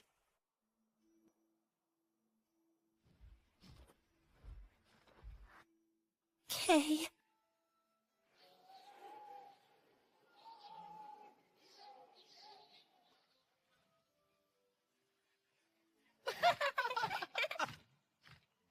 Amazing. So this is the Harpies village. Oh, Doctor. Here, you can keep it on. Thank you for coming all the way out here. This is the village elder. Nice to meet you, sir. I heard that someone in your group has been injured. There have been some peculiar rumblings around here lately. I'm glad I sent my men to fetch you. So where is Miss Kay now?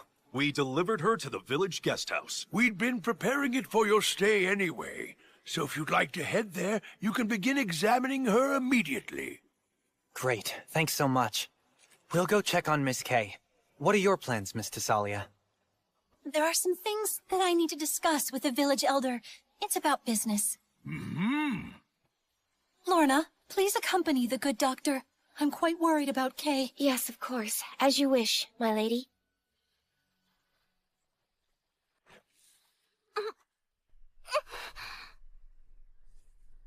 The injury is here.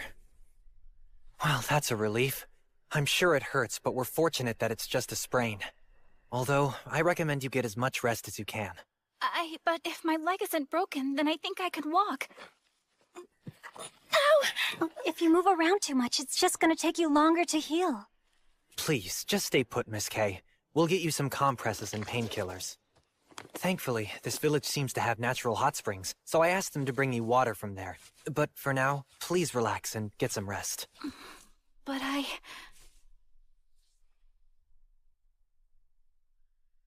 Please don't trouble the good Dr. Kay. During your hopefully short absence, I'll make sure that Our Lady's taken care of. Okay, I guess that I'll just treat this as taking a little time off.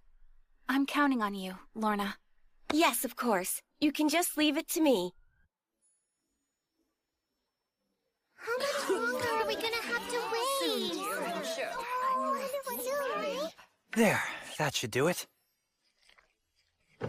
Thank you very much, Doctor. Crunch, crunch. You're really popular, Doctor. Well, it's just the first day. I'm sure things will calm down.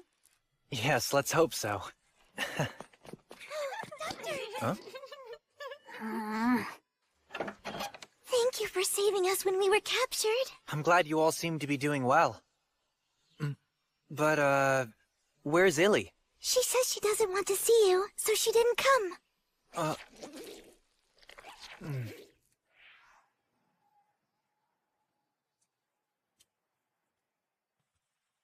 Doctor, you're a lifesaver! Take care now.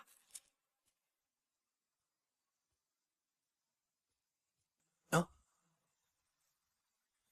Miss Lorna! Oh, hi.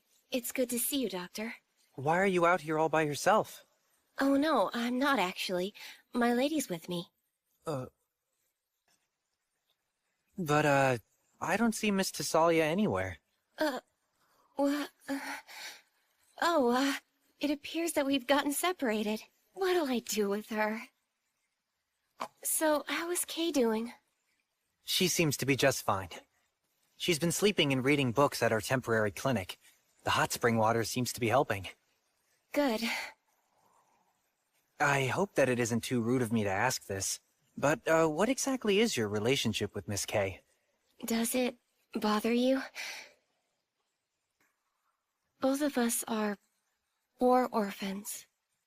You're both war orphans? Yes. Centaurs have a long history of being hired as mercenaries, so their custom is to take in children who have lost their parents. And those children are then often raised to be attendants or to be soldiers.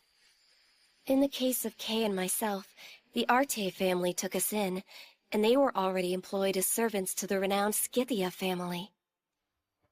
Once both of us became part of that family, it also became our duty to serve Lady Thessalia. Lorna! Oh, hello, Doctor. I apologize if I'm interrupting. I've been looking for you everywhere, Lorna. Please tell me, what in the world are you doing here? I was just asking the doctor how Kay was doing. But wait, my lady, where did you end up getting lost? What are you even talking about? The only one who got lost here was you. You just wandered off the second I looked away. Huh? But that doesn't sound like me. There's clearly something very wrong with Lorna. That Lorna. Ever since we arrived here, she's been so clumsy and absent-minded. She fetched me the wrong clothes, made a shaggy mess of my hair. She even used the wrong seasoning in her cooking. Oh, she even cut her finger. That's the reason I haven't had a decent meal since. Your cooking's delightful, Miss Safi. All I did was put a little dressing on some fresh vegetables. May I have some more?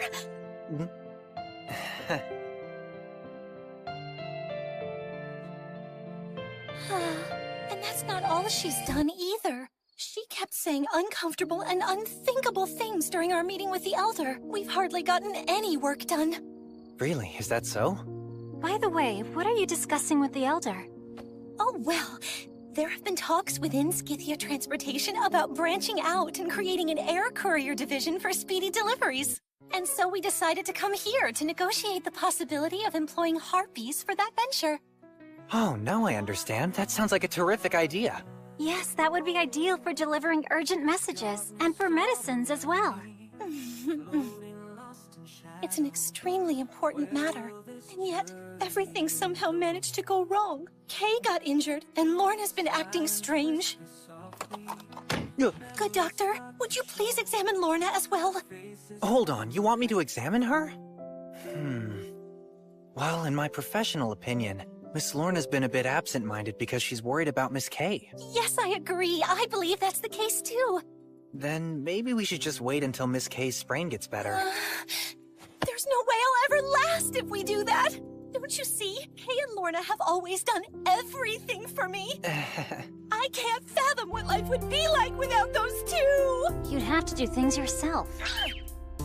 In that case, what if I give you some white wine made with grapes from the Alu Luna plantation? It's the finest vintage, so special that every year they only make 10 bottles! Please, let's help her out! Really, I insist! But Safi, I don't think... Alu Luna white wine! Some people go their whole lives never getting to drink it. We can't pass this up! Even if all that is true, there isn't actually anything we can do. Hold on, Doctor. Ever since we were young, Kay, Lorna, and I, we've been like sisters, growing up together. But in the end, we still have a master and servant relationship.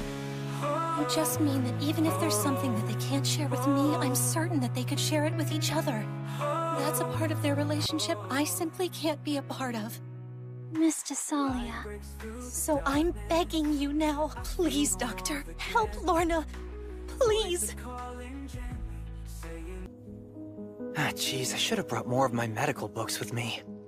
Do you think you'll be able to figure it out, Doctor? Yeah, not really. Is this situation that difficult? I wouldn't say it's difficult, per se. The reason that Miss Lorna is so absent-minded is because Miss Kay is hurt. I mean, that's really all there is to it. The real problem is that even though we know the cause, there's not much we can do to get rid of it. All we can do is wait a little while longer for Miss Kay's sprain to heal. She seems just fine. I mean, despite being separated from Miss Lorna, that is. I guess the two of them are pretty different, huh? Centaurs are naturally brave, and they're also true-born warriors. However, they tend to be quite high-strung and at times, even cowardly. Maybe she's exhibiting inherent traits. Miss Lorna really must be quite sensitive. Oh, what's that? Doctor, there's already a tried-and-true method of dealing with people who are as sensitive as that. Just what do you mean by... You're not saying we should drug her, are you? This doesn't call for anything like that. If she's worried about what's going on around her, we need to trap her inside. What does that mean? Oh, it's all gone. Let's see. Aha, found it. The maturing of centaurs, their education, and how they deal with any ailments they may face. Doctor, what exactly are you thinking of doing? Miss Lorna's already a fully grown woman.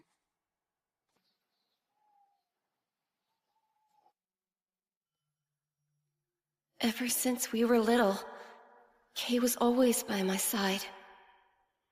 But to think that I've become so useless just because Kay isn't here with me right now.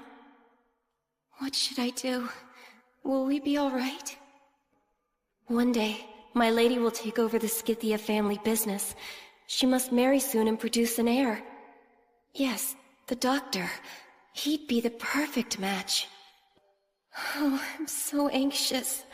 I wonder how long it'll be until she's better. Look at her, so at ease. Would she be fine without me? I really have to straighten up. It's all up to me now. Miss Lorna.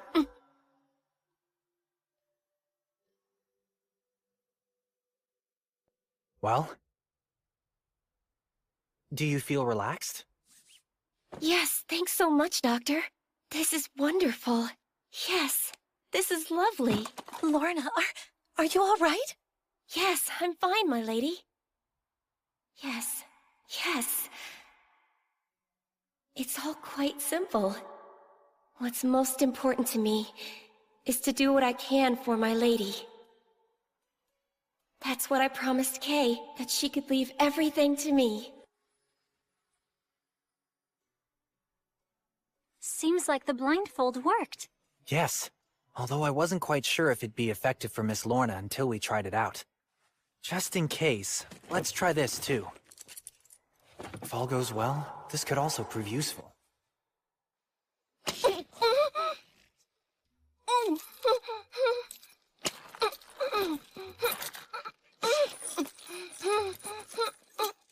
Please straighten up. Yes, just like that. Oh, sorry. Are you doing all right? Actually, Doctor, you can make them even tighter. I think that might be better. Oh, yes, I see. Well, all right. Yes, Doctor. Like that. That's perfect. Doctor, just what are you doing? Huh? Oh, I'm simply realigning her bones a little bit to help improve her overall posture, that's all. Centaurs practice this technique from childhood to help them create their beautiful adult figures. Although I guess it's also used for discipline in some cases. Discipline, huh? Lorna, you all right? Yes, I feel much calmer. I don't feel my mind is bogged down by worry anymore. Oh, you mean that? Yes, I feel like a weight's been lifted off my chest. Now I can concentrate on you, my lady. It seems that it was quite effective. I'm just speculating, but it could also be due to Miss Lorna's personality and, interests. Wait, are you suggesting that she likes to be tied up? Well, I'm not sure what I'm suggesting. Doctor? I must apologize for asking you to do all this, but it seems Lorna feels better now. I thank you from the bottom of my heart. Say, Lorna? Yes, my lady? I remember it was you that consulted the doctor about the problem with my hooves. It made me very happy that you went through all that trouble. To be honest, I still find having horseshoes put on a bit frightening. But helping me with that made me see just how much you and Kay truly care about me. But of course, my lady. After all, when you're happy, that means we're happy as well. And you know, I feel the same way about the two of you. I love you, both of you, very, very much. I hope that you experience nothing but happiness. That's my wish for you. Oh, my lady.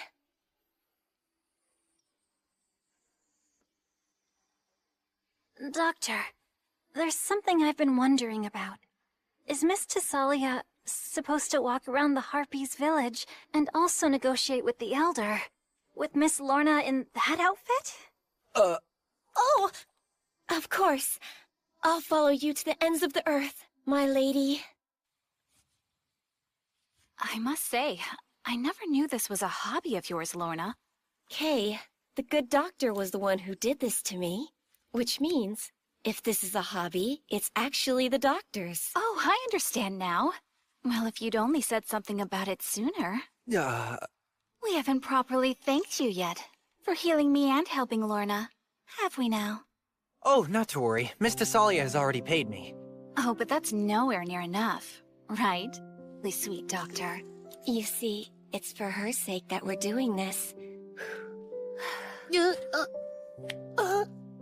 In our culture, attendants are essentially a master's property. If the master marries, their partner shares their wealth. Which means that attendants belong to both partners. And the wife's attendants must also serve her husband. So, Doctor, if Our Lady were to become married to you, then...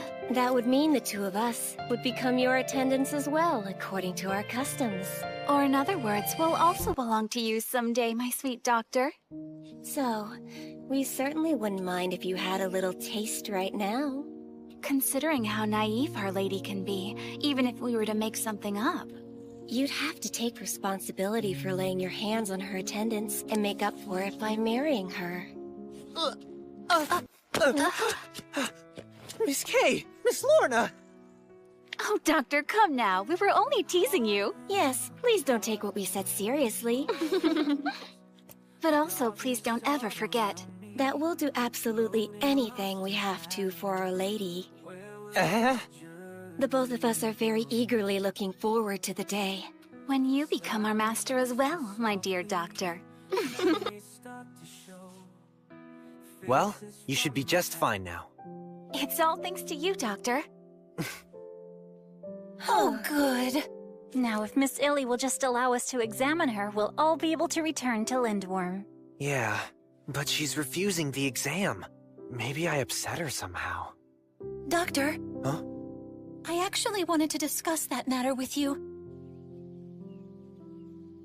So she's requesting to see Miss Desalia in exchange for allowing the examination?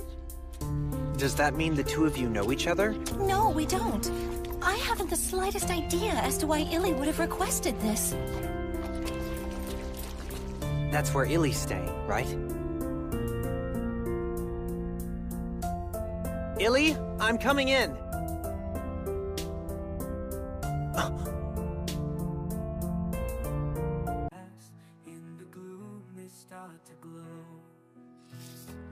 It's been a while. Do you remember me? I'm the doctor who examined you back when... Yeah, I know. Have you been doing okay? I heard you've been losing feathers and can no longer fly. Do I look okay? Sorry, that may have been a dumb question. Is that Desalia? Yes, it is. You wanted to see her? Yeah, that's right. Before we do that, do you mind if I examine you? Can I take a look at your wings? Compared to other harpies, her colors aren't as vibrant, but her feathers are pretty big for her body. She's probably a great flyer. I see. I'm going to check a bit further in. Ow! Does that hurt? Nothing I can't handle. May I pull on your feathers a little? Do whatever you need to. May I touch your head too?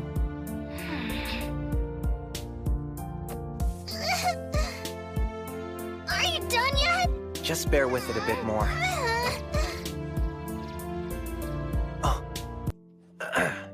Okay, almost done. I'm sorry, I was just trying to take your temperature. Well, give me a warning first! Doctor! May I try one more time? Why not use a mercury thermometer to take her temperature? They break easily and they're not very accurate. I found this to be the most reliable method. Sorry, please try not to move, or I won't be able to get a proper reading. They're so cold! I'm not surprised my hands feel cold to you. Harpies have a higher body temperature than humans. 37.8 Celsius, which means your temperature is just fine. Doctor, please. How many times must I tell you to be gentler with your younger female patients? Doctor! Are you alright? You're always so violent, you snake woman! I don't want to hear that from you, horsewoman. Hey, you two. Not in front of the patient, please. So, Doctor, what kind of sickness do I have? Well, Illy, I'd say... there's no sickness at all. You're actually just molting. Huh? Well, you always grow new feathers when the seasons change, don't you? This is exactly the same thing. There's no sign the feather loss is due to stress, and you don't have a skin disease or external injuries. As long as you eat well and get enough rest, you'll be able to fly in no— You're lying! I'm not lying. You're really not sick. That can't be true! Every time that I molted before now, I was still able to fly! You simply happen to lose more feathers than usual this time around. It's not uncommon at all for harpies to be unable to fly when they're molting. Wrong! There just has to be a bigger reason why I can't fly! Sorry, but... Forget it! Forget this examination! You dumb quack! How I wish that I'd never even met you! Now go! All of you, get out! Illy, please try and listen.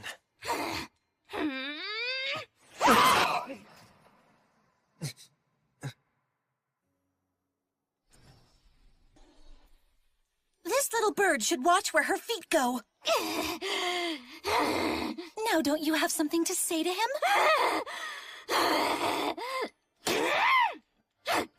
Illy, wait! That's not good. It isn't that unusual for you to lack sensitivity, but still. I'm shocked she's so mad. Well, harpies do tend to be overzealous when they're preoccupied with something. The way that she was acting, there's no telling where she might go.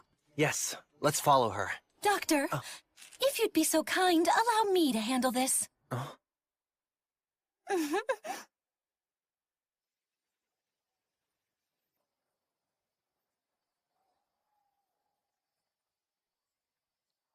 Ah, there you are.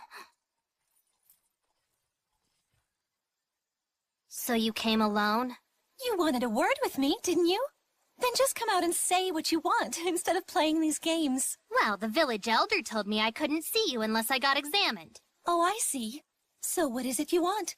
You're a gladiator at the arena, aren't you? Yes, that's right. You know, I used to go watch matches at the arena all the time. Did you know from the roof? You can watch all the matches for free? It's fine if you don't pay, as long as you don't take up a seat in the audience. Anyway, I want to become a gladiator just like you. You would always shine so brightly when you were competing. I never knew your name, though. I'd thank you if you were a fan, but somehow I doubt that that's the case here. No, I'm not your fan, but I want to be able to battle like you. Well, the arena welcomes anyone who wants to compete, but simply idolizing the participants won't be enough to get you any— Hey! I can do it, though. I mean, I grew up in the slums, which means I'm awesome at fighting. Fighting, you say? Huh? What we do inside the arena isn't merely mindless fighting. It's about dexterity and elegant technique. But whoever clobbers their opponent in the end wins, right? That's incorrect. I'm saying that it's a matter of character. Of character? Very well, then.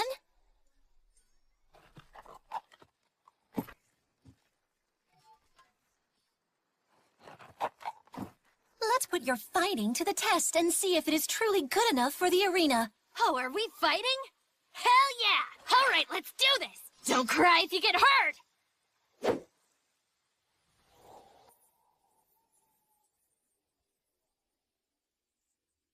The first thing that gladiators need is respect. A little girl like you, who called the very doctor who saved her from slavers a quack, deserves to be raked over hot coals! You went a bit overboard, don't you think? Ouch! Oh boy, that really stings! Please, bear with me for a bit. Does Illy know anything about combat? Nothing! She just used a bunch of underhanded tricks. All the same, she still managed to claw you in the face. Her talon only barely scratched me. Besides, in response, I made sure to give her quite the drubbing with that wooden pole. I'm hoping this was a baseless worry. But you went easy on her, right? Yes, of course I did. I just taught her a lesson. But I may have let my pride overcome me. Why start a rivalry with her? Oh, well, it simply made me furious when she spoke badly of the doctor. Seems we have the same opinion on that. I've been trying to think of ways that I might get that harpy girl to take some sedatives and calm down. That's going too far, isn't it? I'm just kidding. Anyway, we can't just leave Illy alone. We have to do something. Right. Well, you see...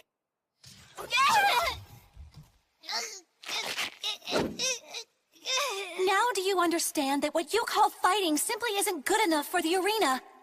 Forget becoming a gladiator and just live here in peace. No, I can't stay here forever! But why not? Everyone here's so welcoming. Yeah, they're nice enough people, but something just feels wrong to me. So where would you prefer to be? I don't know! But still, I know that if I could get somewhere else, I'd... Whatever's bothering her is something that she's going to have to resolve on her own. Illy's never made a real effort to fit in. Whenever she didn't like something, she'd just run away. So when she said she wants to be a gladiator... That's a convenient excuse to leave this village, even if Illy did become one. Fly off and not look back. Then I'd imagine that once Illy is finished molting and able to fly again, she might actually leave this village and never return here. But if so, who knows what'll happen? She might just be kidnapped by monster slavers again. Oh, by the way, Doctor. I wanted to bring you this feather that she lost during our battle. I picked it up because it seemed to be rather large. This is a harpy flight feather. I hope this will aid you with her examination. If I may ask, will you two help me with something tomorrow? Oh?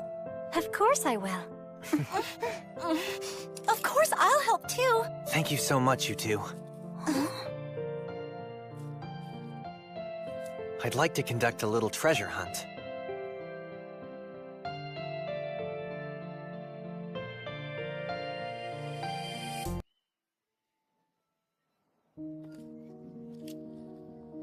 Aha! Here's one! I made my way around the village and gathered whatever feathers I could find that matched Illy's coloring. Thank you, Miss Thessalia. If my hypothesis is true, then maybe... Is she ill then? No. She's molting. I'm quite sure about that. There's no doubt in your face. Not a hint.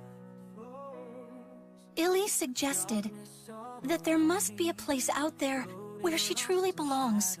And where might that be? Well, that I don't know. I assume it's somewhere she can find something she hasn't found here. Though in the end, she's just running from reality. Still, only she can really understand the anguish caused by her inability to fly. Sorry to say, all I know is how to clobber bad little girls into submission. But Doctor, with the knowledge and talent that you possess, I know you can save her. I'm sure. Here you are, good doctor. What you asked for. That's way too many, Safi. All of these can't possibly belong to Illy alone. Oh, I didn't notice that. I guess I was distracted by the sound of you two gabbing the day away. Miss Thessalia was simply helping me out with some information. I'm so honored to hear that I was useful to you, Doctor. Well, congratulations on that, Miss Thessalia. Although unlike you, I'm actually useful to Dr. Glenn every single day. Come on, you two, let's not fight. I'm going back to work. Safi? I wonder if Miss Safi's feeling tired. This environment isn't kind to Lamias. Huh? It's just so cold and windy here in this village. Make sure you give Miss Safi some attention as well. Miss Thessalia.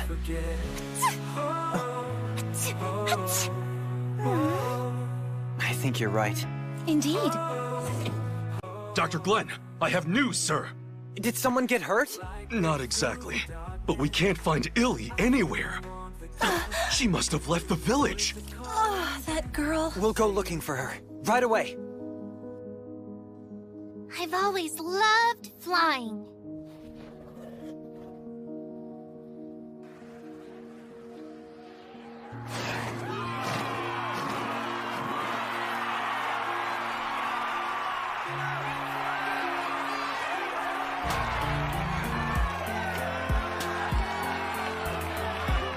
I could go anywhere I wanted when I could fly.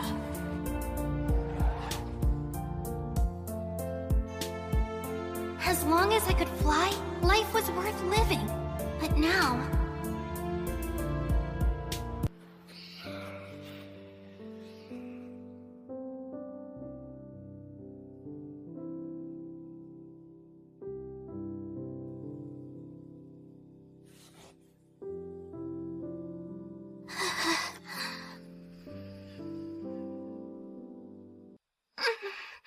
I still can't fly. And if I can't go anywhere I want to. I thought that if I could become a gladiator, then maybe. But I was useless against her. If only I could fly to the moon. Even if you have wings, you can't just keep on flying forever. A day will come when you're simply going to have to land. I know she's right about that. But still, where should I... Where am I supposed to go? Illy! Come out at once! Where could she have run off to? Doctor, I found her! Illy's over there! Oh, thank you, Safi! How did you see her from so far away? Oh, you used your ability to see body heat. Indeed. Now, come on, Doctor. Let's go and fetch that troublesome little harpy.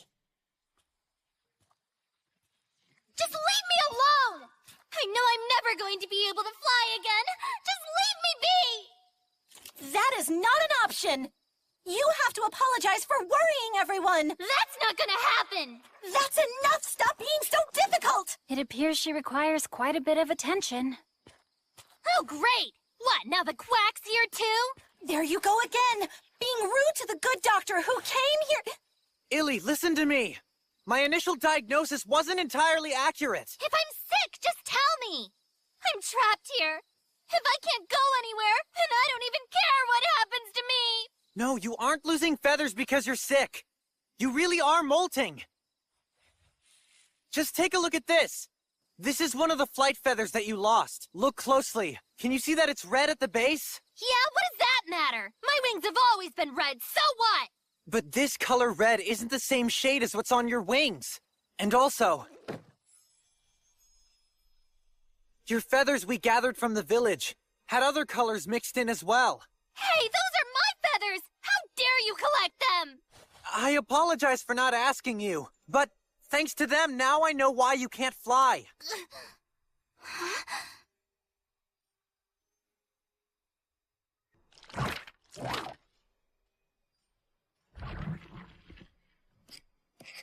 Illy the Harpy is not sick. Oh, so you're wondering why I didn't tell Glenn about it? Well, it wouldn't be any fun if I did.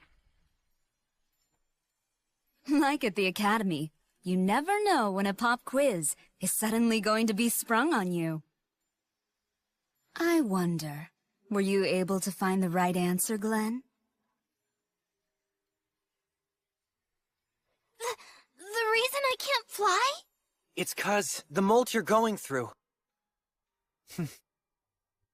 is a very special type of molting, through which you get your adult feathers. Adult feathers? Yes. Your wings should become a bit different from those of other harpies once it's done. The reason for that is you have phoenix blood inside of you. The phoenix blood? The Phoenix. A legendary monster also called the Immortal Bird. Illy has phoenix blood in her veins.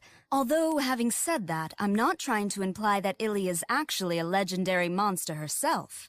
But at least she inherited the beautiful phoenix wings that everyone so admires. How did I figure that out? I'm the director here, so I know. I'm growing my adult feathers? And I'm related to the legendary phoenix? Whoa! You'll be able to fly again, and you'll be reborn. With beautiful fiery wings again and again. I'm sure.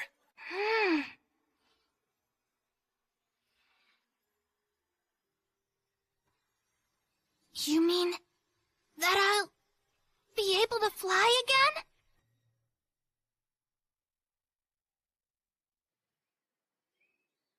Doctor! Look here! Are they all in place? Do I look okay? Some may need to grow in more, but they'll all grow back soon. Don't fret. There you are, scantily clad again. A woman should always be aware of her appearance. Whatever. I want everybody to get a good look at them. Oh, hey, just for future reference, why were you so reluctant when I first came here to examine you? Well, it's because I'm embarrassed by you. Huh? Oh, come out with it already. Fine then. It's because you saw me lay an egg before, okay? I'm gonna go show off my wings.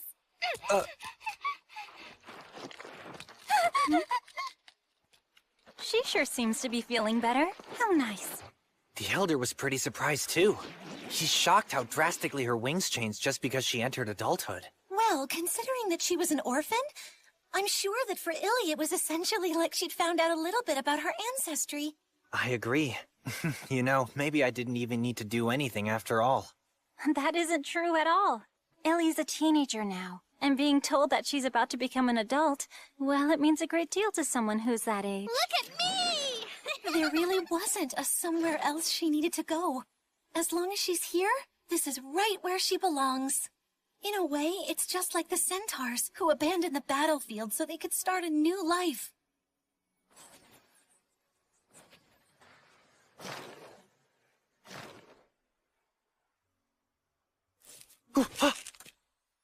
Is something the matter?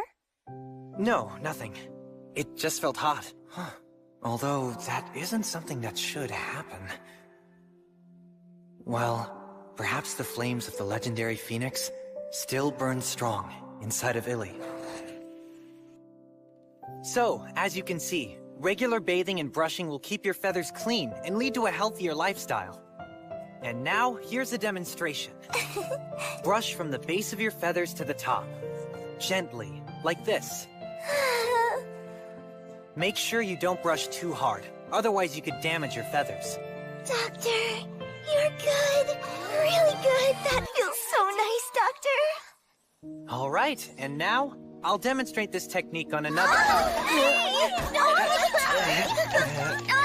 Doctor! Well, now we'll finally be able to return to Lindworm. I think I've accomplished everything that I could here. Plus, we've been away from the clinic for quite a while. We ought to get back before it snows. Illy, please stop flying in through the window like... Doctor! What is this stuff? I was just flying through the forest and got it all over me. It's so gross, and it tastes so bitter, too. May I feel it? Uh-huh.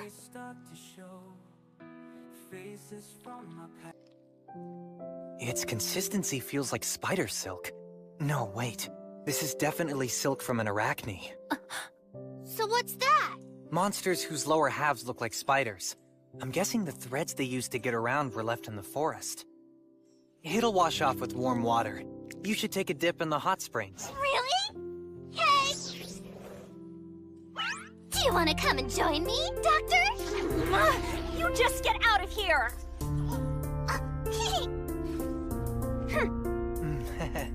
Wipe that stupid smirk off your face, Doctor. I'm not smirking. I'm just happy that Illy is doing so much better now, that's all. Oh, now I've done it. I've got a bad feeling about this. Doctor, help! It's all musty! Please help! Do something about the sticky white stuff! Everyone, please just calm down. It'll wash off easily with some warm water. It's just arachne silk. So sticky!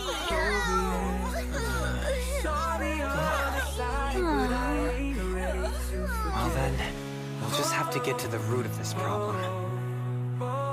We really need to find out where this arachne is, and convince them to stop leaving their webs all over the wilderness.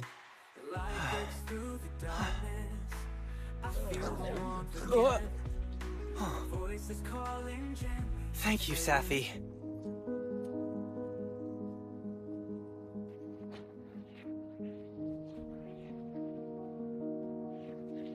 An arachne has clearly come through here. If we follow that...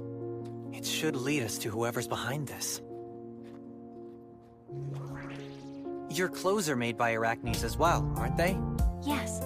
Apparently, it's difficult to make clothes that block light if you're not an arachne. Some of their silk sticks, and some doesn't. It's strong and elegant, and they can use it in many different ways. Arachnes are truly talented creatures, aren't they? Yes, but please be careful, Doctor. Though they possess many skills, what they're best at is making traps. I'll be fine. The silk's clearly visible, so I'm not gonna walk into What did I just tell you? Sorry, my bad. Your movements will send vibrations along the threads. They'll know something's in their trap.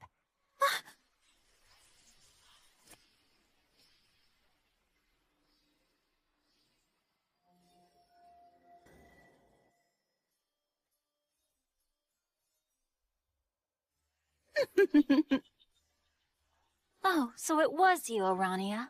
Oh, my, if it isn't my dear friend Safi. What brings you all the way out here in the mountains? The doctor and I came up here to help out the harpies in the village. Aha, I see. So this careless gentleman in front of me is the doctor that you're always going on about? I am charmed, Doctor.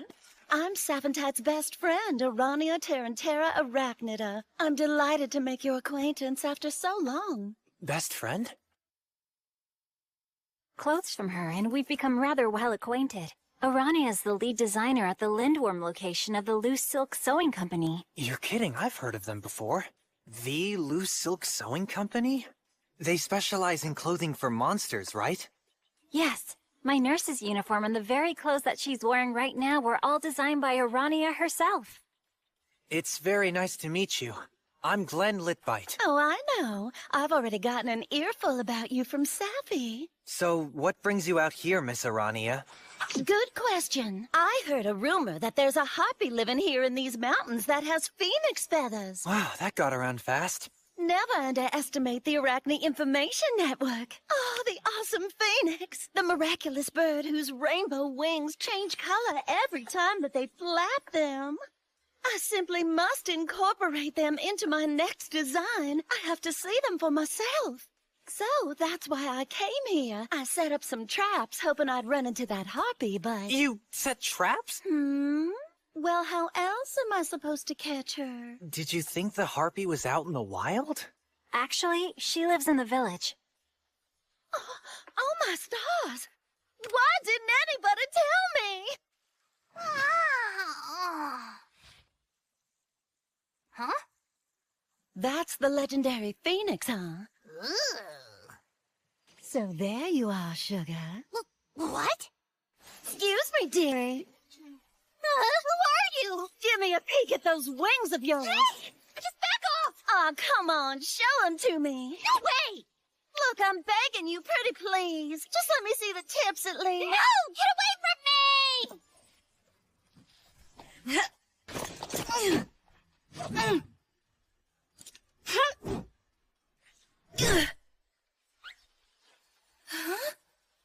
Stop chasing me! Hold it right there! I told Urania that she had to promise me not to leave her webs all over the forest anymore. So we should see fewer cases. Oh, really? Is this what you mean when you say fewer cases? Look at me! Just look! What are you going to do about this? You have terrible luck, that's for sure. This isn't about luck! Just what was that thing, anyway? That thing is my best friend. Then you need to get yourself some better friends! How can you let somebody so dangerous run free like that? Look, Urania really isn't a bad person. She just loses sight of everything around her when she gets excited. So I take exception to you calling her dangerous, Tessalia. Well, how can I put this? My feminine instinct, or whatever, is telling me that she simply can't be trusted. She didn't seem to feel a single ounce of guilt for covering me in all of this disgusting gunk. Now. Miss Urania just wants to take a look at Illy's wings to get inspiration for her next design, that's all. Are you sure of that? Whatever Urania tries to pull, Miss Tessalia, there's no need to worry when there's someone as strong as you around. Excuse me. Hey, Safi, wait. It seems to me that she must be really tired. I wonder if it's because of the cold up here. Huh? Maybe. I mean, I know that Lamias are cold-blooded and don't handle cold weather well. But she didn't seem all that tired. And she's working as fast as ever. It could be that she's working too hard. All to impress her beloved doctor. And I didn't even notice it. You're a great doctor, but you can be quite dense when it comes to those closest to you. What? Take a break? Yes, Miss Kay and Miss Lorna wanted to invite you to go to the hot springs with them. Maybe you should go and relax a while, okay? I mean, you've been working non-stop since we arrived in this village. You ought to be able to relax, too. You can think of it as a present from me, Safi. So it's like you're giving me a present. Well then, I guess I have to accept.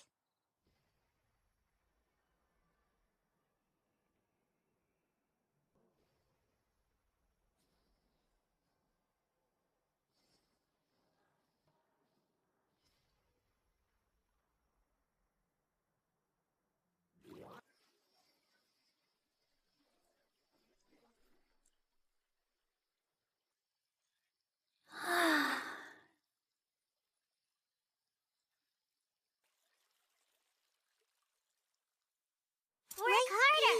You've got it! Keep pushing! Wait, B. Huh? Huh?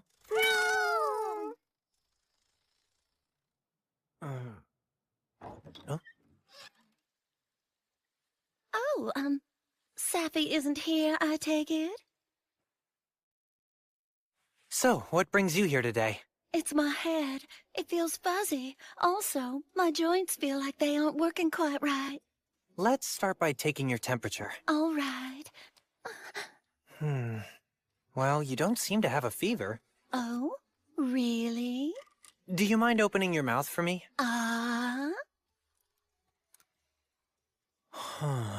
I don't see anything wrong with your throat either. Well, there's nothing obvious jumping out to me. But maybe you're just coming down with a cold.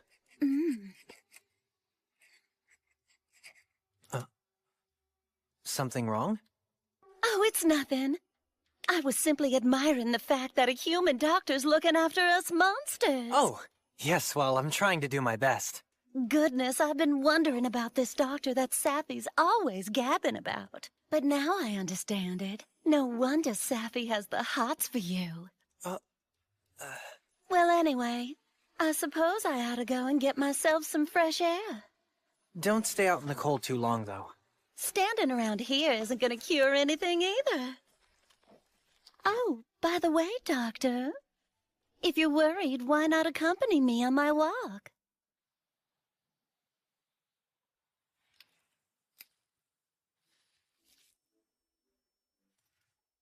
Miss Arania, how far are we going? Who knows? As far as I feel like it. I don't know, maybe we should head back now. You don't want to make yourself sicker. Ooh. I tagged along because I was worried about her, but if she's this chipper, she'll be fine. I'm terribly sorry, but I'm going to have to head back now. Ta-ta. Just watch your step. I did say you ought to watch your step just a moment ago, Doctor. When did you set this trap? Why, as soon as we got here. I laid threads to catch you if you tried to go back. Coming here may have been smooth sailing, but you could run into a storm on the way home, you know? So when you said that you weren't feeling well... Oh, I lied. Now, Doctor, why don't we have a little fun? What exactly does that mean? Dear me, Doctor, surely you jest. I couldn't possibly say something like that out loud. I don't really think we're quite that close yet. Well, you're right. To be honest, I must admit I don't feel even an ounce of admiration for you. In that case... But then Sapphi is my dear best friend. So of course I'm awful curious about this doctor that she has the hots for. I've always had this terrible habit of wanting to possess what other people have for my very own, especially when it comes to those I'm closest to. Oh, but it's not as if I want to steal you away from her or anything. I just want to share you so that the two of us can match. Know what I mean? Like matching clothes, matching lovers. I'm a doctor, and Sapphi is just my assistant. The two of us aren't actually dating. Indeed. And Sapphi probably cares too much about you to make a move and put you on the spot. But tell me, Doctor, what do you think would happen if I were to ravish you here and now? You'd probably upset Sapphi. That's right. And even more than that, I bet she'd outright panic. Oh, dear me, what will I do? My precious doctor's gonna be stolen away by my best friend. I can just imagine her saying that as she throws herself at you. That's kinda insane. I know. Thing is, Doctor, that insanity is what makes me so creative. It produces some of the best fashion this world has ever laid eyes on. Now then, Doctor, leave it all to me. Divine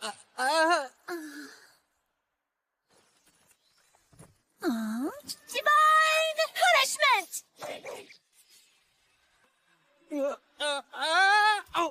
Oh! Miss Thessalia, what are you doing out here? I followed you two. That must have been a harrowing experience. Well, look who showed up if it isn't the Scythia family heiress. I could have sworn that I set traps so you couldn't follow us. And I simply cut all of them down with this sword that Kay lent to me. Also, I heard everything that you said. Ravishing the doctor over your warped view of friendship and fashion? As if I'd ever allow such an act of aggression to take place. I must say, I hate conflicts like these. How about you just sit this one out, Sugar? After all, it has nothing to do with you. Oh, but it absolutely does. After all, the good doctor is set to Courtney, and ultimately to take over the Scythia Empire. So you're just trying to do the same thing as me. You think that we're alike. So what's your reasoning? I'm doing this for friendship and for my work. And you're doing all this to make the doctor the heir to your business empire. See, we both are the same. No, we are not. I mean, yes, I do want someone to take on the Scythia name, but I truly love the doctor. You sure about that? Are you sure you just didn't imagine it? All because he simply happened to appear in front of you as the perfect candidate to become the heir? But that's not true. If your family business has nothing to do with it, then why not just elope with him? But that's, I have a responsibility as the heiress to the Scythia family business. I could never ever do that to Kay and Lorna. Seems we are the same after all. We are not! Because you're... Miss Tasalia?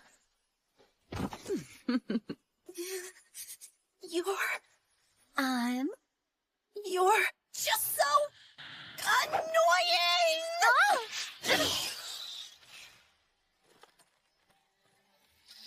That was so dangerous! Why would you... Shut up! Just shut up right now! How dare you try to confuse me with your twisted logic! I mean, it isn't as if I truly understand how love works. I've never actually fallen in love before, you know. You shouldn't sound so proud of that. In any event, Dr. Glenn's the one who I've deemed worthy to be my husband. I won't allow you to tell me that these feelings aren't real. I'm nothing like you. No one can act like you and be in love. I'm absolutely nothing like you. I do hate dealing with people like you.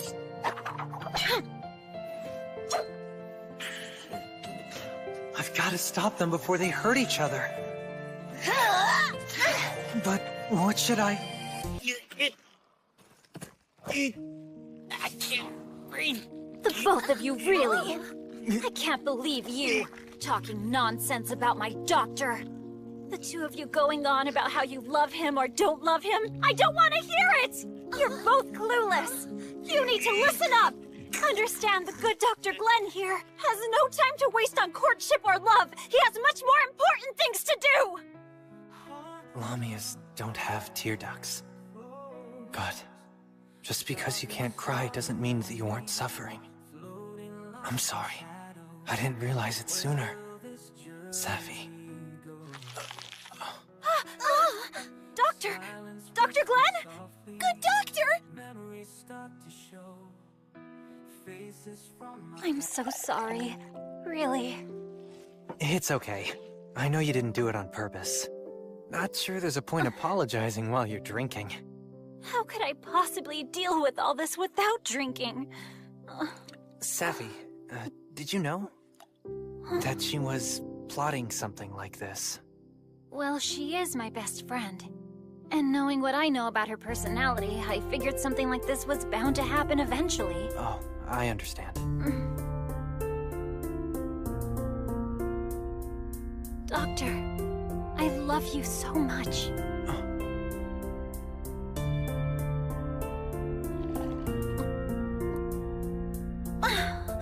And yet rivals just keep on showing up. To be honest, I don't actually care if Arania tries to steal you from me. Because I know she's not really serious. Even if you two were to connect physically, your hearts never would. But that's not the case with Miss Tasalia. She's just a bit clumsy when it comes to love, but she's very earnest. I'm scared. I'm scared that someone will steal you away from me someday.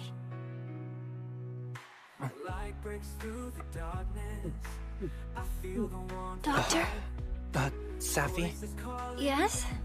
We have our clinic right now. But there are a lot of things I don't know about the future. Still, when it comes to people I'd share a drink with like this, Safi, you're the only one. Oh. Don't say stuff like that. Don't tease me that way. Wait! What's up with them? Oh, I think it's because you said something super cheesy.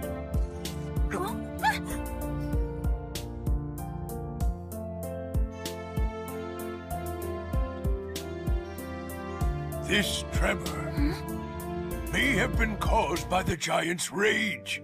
You see, long, long ago, giants known as Gigas destroyed everything in their path, and the enraged gods sealed them away in the Viver Mountains. In spite of that, their everlasting strength endures even today. According to the legends, nearly 300 years ago, our people failed to make a sacrificial offering to them, so a giant appeared and nearly destroyed our village. Recently, I sent some men to scout the area, and they reported back saying that something far bigger than any man was heading towards this village. The men I'd sent out to surveil the mountain earlier just came back and said the giant god is drawing ever closer to our village. There is a race of monsters that's been given the name of giants, but...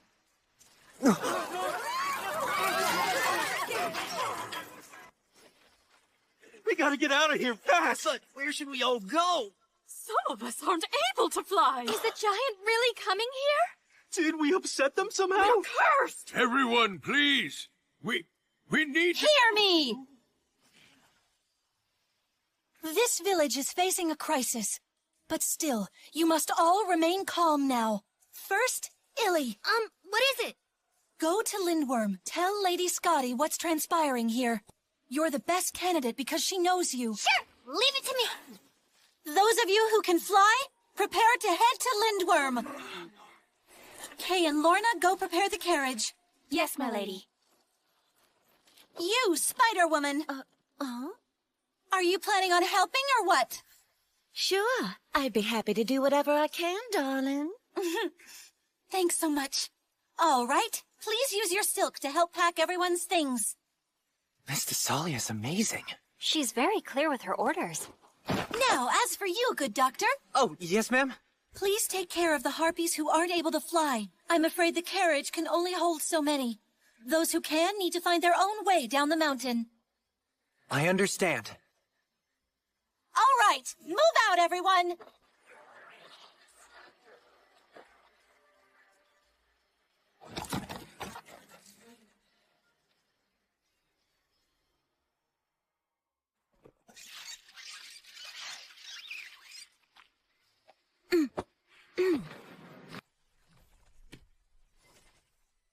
There, you're all set. This will help keep your wings safe. You still won't be able to fly, but you should be able to walk down the mountain just fine.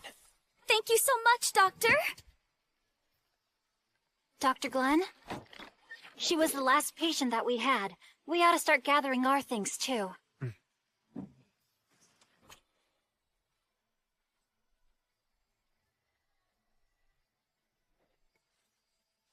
It appears that Miss Arania has been helping out as well. She really isn't all that bad.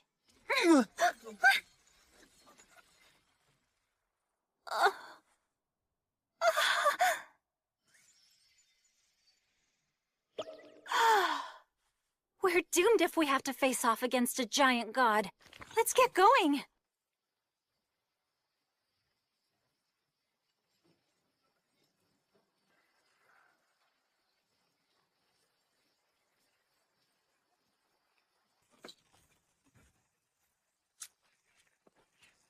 Everyone's already begun evacuating.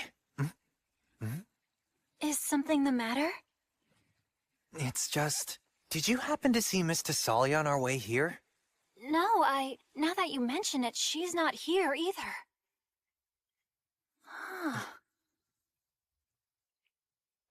I can't imagine she would, but...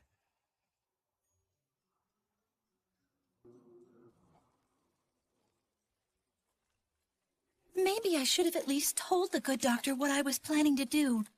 But if I did, I'm sure that he would have tried to stop me. After all, trying to stall a giant god by fighting it alone is... But some people won't have time to escape before it arrives. Someone must be a shield to let the rest get away.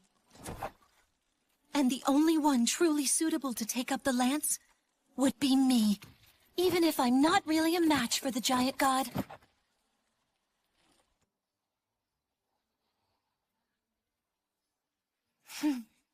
I know what I should do. If I somehow survive this, Then I'll propose to the good doctor. Hey, give the creepy laughter a rest! Oh?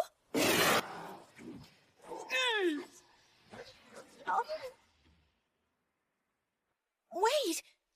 Miss Safi? What are you doing here? And what is that fluffy thing you're wearing? I'm completely freezing. So I had Arania make this warm coat for me. More importantly, are you actually planning on facing the giant god by yourself? Of course I am. After all, that's my job as a leader. You know, your ears are shaking. The body doesn't tell lies. You're really scared. Look, I've already made up my mind. I'm not surprised you'd say that.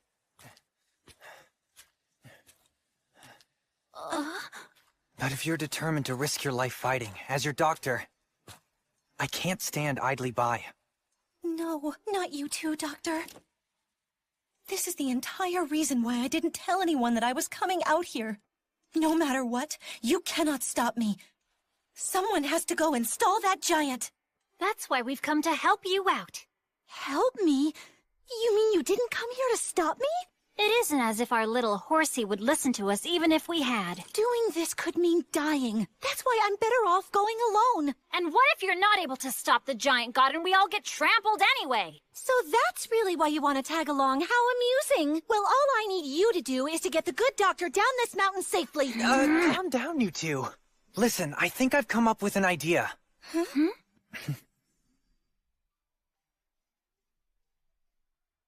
Are you certain about this? Mm-hmm. I'm sure of it. I'll convince the giant god to stay far away from the village. Running away from situations like these would be out of character for the doctor. I assure you, he's more stubborn than we are. But Doctor... Between the three of us, we're not really the types to run away. Be that as it may, I think we're better off facing the giant god together. So what do you say, Tessalia? All right, let's do it, Safi. The good doctor is someone I want to support. So if you insist, then I'll follow your lead. Although, if just talking doesn't work... Agreed. We'll handle it if it comes to that. I bet this poison will have an effect, even on a giant. Once the poison weakens it, that's when I'll move in and strike it. Will that work? Sounds like a plan. It's getting close. Come on, you two. Let's get going.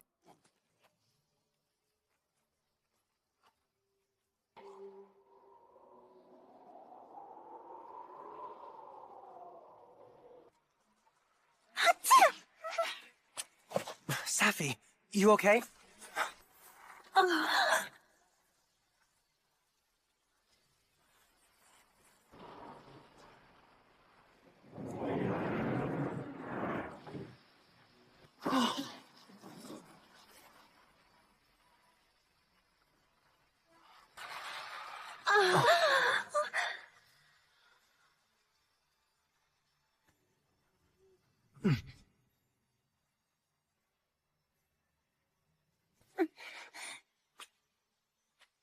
Doctor, wait! Lady Goddess, I'd like to speak with you. The people of the nearby village are frightened by you coming down the mountain. If something we've done has angered you, then please, tell us what it is.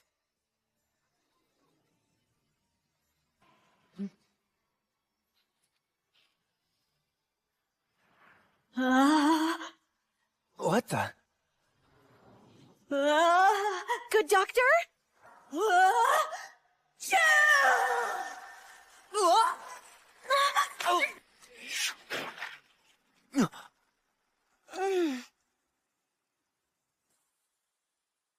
Excuse me. I heard that there was a doctor down here in the village. I was really hoping that they could examine me and find out what's wrong with me.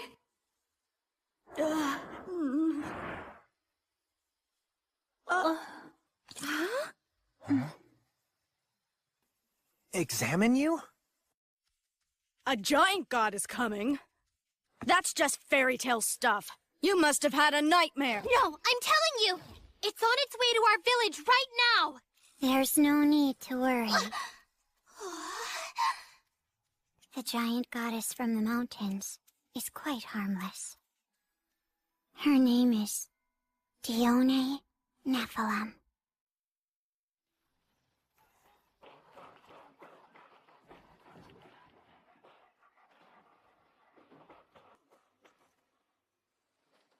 Oh, so this is what an exam's like?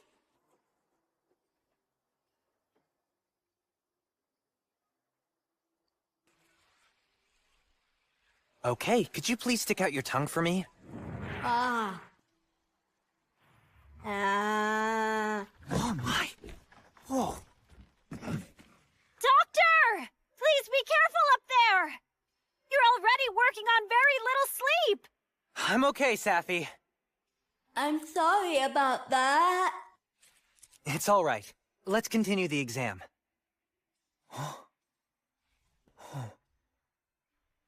You can go ahead and close your mouth. It looks like you have a cold, and a fever as well. Do you remember when you first started feeling sick? Let me think. About 10 years ago? So then, right around the time when Lindworm became the city it is today. That's right, which was also about the time little Scotty visited me. Lady Scotty? Back then, I thought that I might get better if I simply got a little extra sleep. But that didn't solve things. Well, I'll prepare some medicine for you.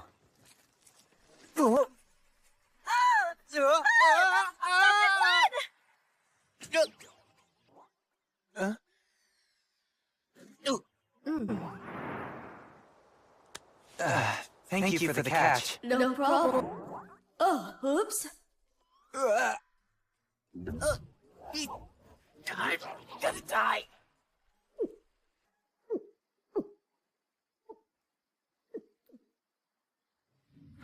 Lady Goddess! So hey, where do you usually hang out? Up there at the summit of the mountain. It must have taken you a long time to get all the way down to the village. Boy, did you scare us! We thought we were having an earthquake! I'm sorry about that. I was just trying to be super careful so I didn't squish any of the animals in the forest. So I really took my time getting here. Aw, it must be rough not being able to fly. We just gave her normal cold medicine made from some herbal extracts. Do you think that will work on her? Yes, it should work. She might be a giant, but in the end, that basically just means that she's a bigger monster. I must apologize for all the fuss. Heavens, I had no idea that Lady Giant Goddess was so kind. Do you think that the legend about a giant attacking the village was just a mistake then? I do. I guess back then she was only trying to visit the village like this time. I'm not quite sure how the legend got it so wrong. Although, just in case, we should probably make sure she doesn't get a cold again, so that she doesn't try to come back here. Maybe if we can get her heavier clothes so she can stay warm. Hey, wait! I know just who could help with that. I get to make clothes for a giant goddess? That's a fashion designer's dream come true! But all of this just won't be enough. With what I've got, I could barely make a hat for her.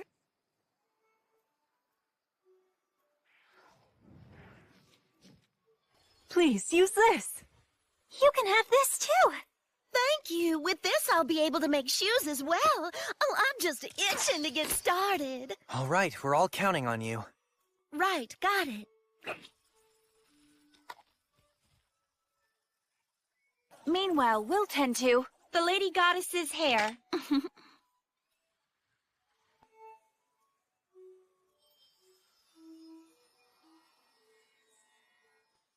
I've caused you all so much trouble, and yet you all did such nice things for me. Please make sure you stay in the village and recuperate until you feel all better. Now that that's all settled, we can finally head back home. We really need to reopen the clinic soon. Yes, things have been busy, but I'm glad everything worked out.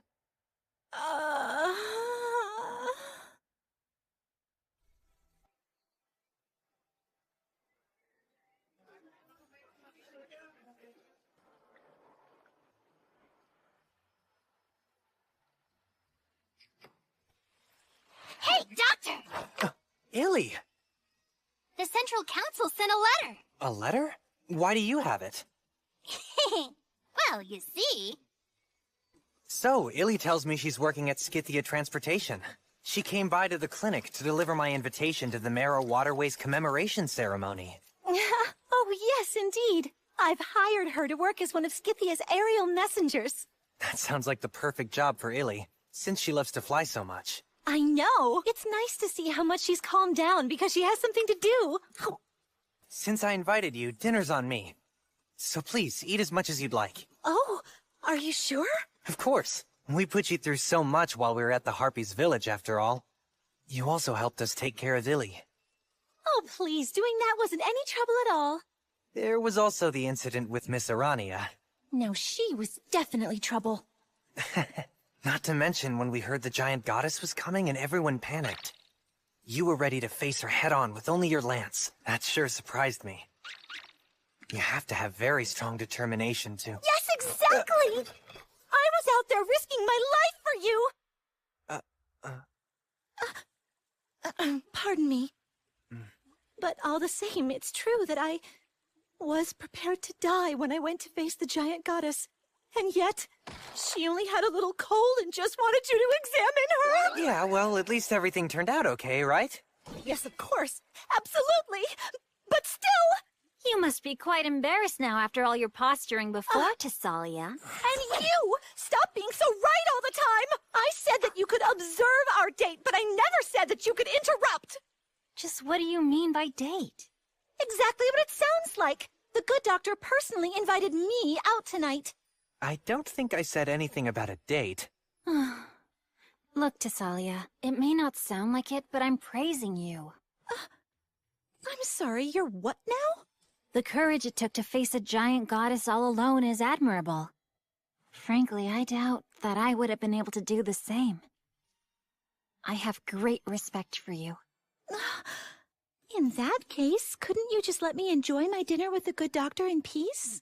And that's the reason why I need to watch very carefully so that Dr. Glenn doesn't fall for you, considering how charming and admirable you are, Tessalia! Look, if you're admitting defeat, then just say so.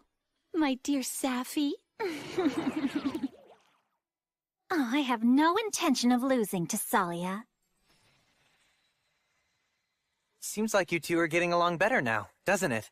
No, we absolutely are not!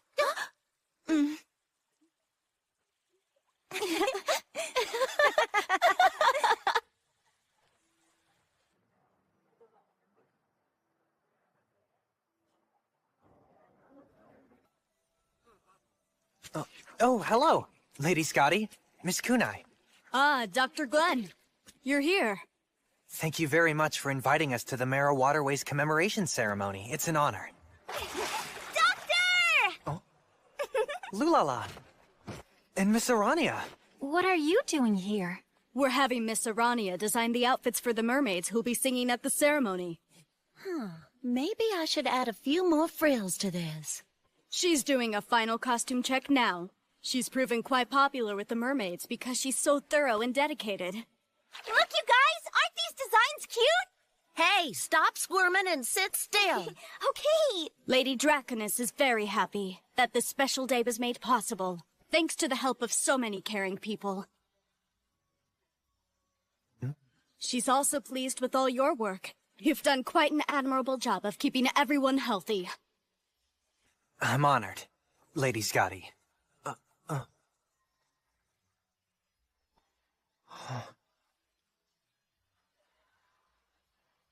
That empty chair.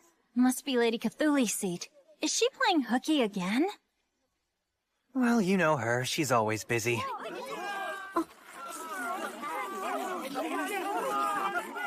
And now, Lady Draconis will say a few words to everyone. 10 years ago, when this fortress city was founded, I gave it the name of Lindworm.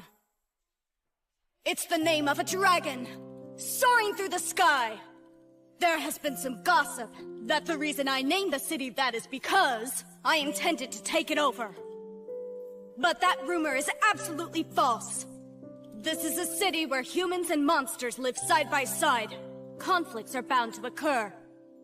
But by having Dragon as part of the city's name, I hoped that the city's namesake dragon would protect this place, no matter what might happen. I don't mean me.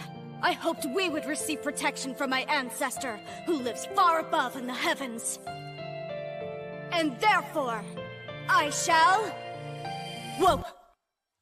Lady Draconis? Oh no!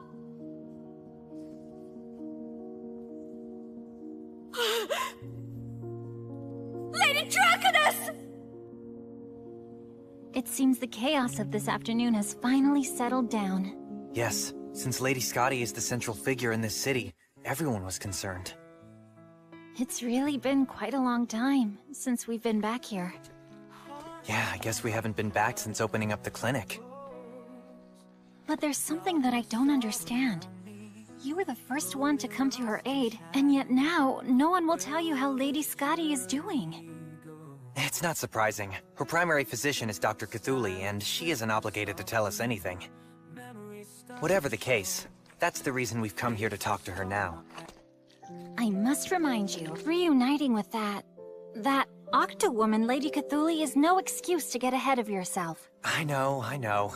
She's not interested in me anymore anyway. I'm sure she's far too busy with work for that. Doctor, are you here? Savantide and I have come to see you. Enter.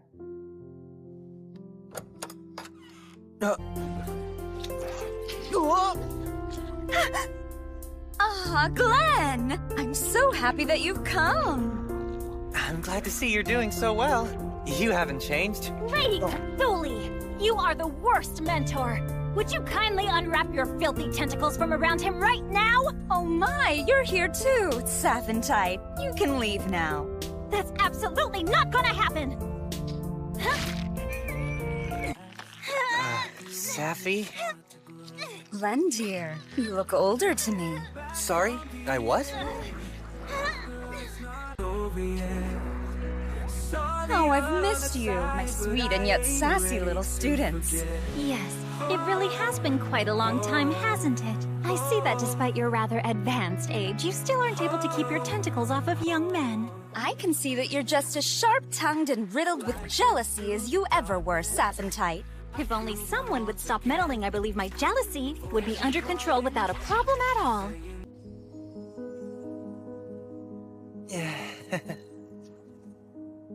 Thank you for helping Scotty earlier. I was able to treat her right away, because you two arrived on the scene so quickly. I couldn't attend the ceremony myself. You mean you couldn't be bothered to make the trip? Doctor, what exactly is ailing Lady Scotty? It's quite serious. As her primary physician, I can't reveal all the details. But I've never heard of another case quite like it. It's a very rare illness. A rare illness? It's already spread throughout her entire body. It's a miracle she's never collapsed in public before. She's experiencing extreme changes in her blood pressure that could lead to coronary failure. You mean it's her heart? Dragons are very difficult to treat. Even when they have an illness that would kill other monsters, they stay alive because they're so highly resilient. Though that only causes them to suffer longer. Of course, she's a dragon with a rare disease. This won't be very easy to cure. Even I will have my work cut out for me. This time it was only a sudden drop in blood pressure, so with rest and some nourishment, she'll wake up soon enough. But to cure her, we'll have to get to the root of the problem. So, are you saying you're not sure what's causing it? No, Glenn. That's the easy part. It's obvious.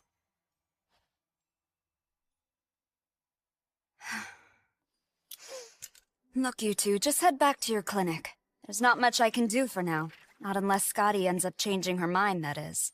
And just what do you mean by that? The biggest problem right now is that Scotty simply has no interest in getting better. She's stubborn. I've told you too much already. Now go home. It seems even Dr. Cthulhu is going to have her hands full. Although, with all those tentacles, I guess she has enough hands to go around. Safi, the patient doesn't want to get better. Yes, it's true. Lady Draconis is saying she doesn't want treatment. And Lady Cthulhi has stated that she'll respect her wishes. She's sick, but she won't go to the hospital or get treatment. And tomorrow she resumes her duties as representative. There's no way this should be allowed to happen. You're probably right. Knowing Dr. Cthulhi, she won't push to treat a patient if it's against their will. That's just her way of doing things as a doctor. I know that she may be your mentor, but you two are very different. Well, I did gain all my knowledge and technique under her study. The science always came first for her. The two of them are very old friends. They must understand each other very well. But still. I simply must repay her for taking me in. There's no way I can just stand idly by as Lady Draconis suffers. Even if I end up having to defy her will, I figured that you might say something like that, Miss Kunai. That's the reason why you came here today, isn't it? Indeed. What I'd really like is for you to treat Lady Draconis' illness. Although doing so might mean that you'd have to overstep your bounds with Lady Cthulhi. Don't worry. She's not the type to get upset over things like that. But first, we have to do an exam. I will make the arrangements. But you're going to need to visit Lady Draconis' bedchamber back at the council. Her bedchamber? Her bedroom? Now wait just a moment! Are you suggesting that our Dr. Glenn should go sneaking into Lady Scotty's bedroom? Well, otherwise they'd be likely to draw people's attention. Besides, the exam will be easier if she's wearing less clothes. Just removing her robe and veil will be challenging for the doctor. Are you telling me that you're going to sneak into the bedroom of Lady Scotty, a woman who looks like a child, and then you're going to undress her? Safi, there's no reason to worry. After all, I've been to patients' homes many times before. Yes, of course. You have done that before. And it's just an exam. That's all it is. Just his job. It's certainly not a tryst. But wait, this is still... Though I must say, Doctor, if you're going to be examining her heart, you should be prepared for it. I could never have imagined I'd see anything like it. What do you mean? I've explained the situation to the guards. I haven't actually told Lady Draconis about this yet, but I don't think that she will refuse the exam. Well, let's hope so. Sorry, but I need Dr. Glenn to go on his own from here. I'm going in too. Especially if you aren't going to go with him, Miss Kunai. I'm going to need you to wait here outside with me, Miss Saphentite, but I'll jump in if something happens. Do you understand, Dr. Glenn? Yes. All right, I'll head in.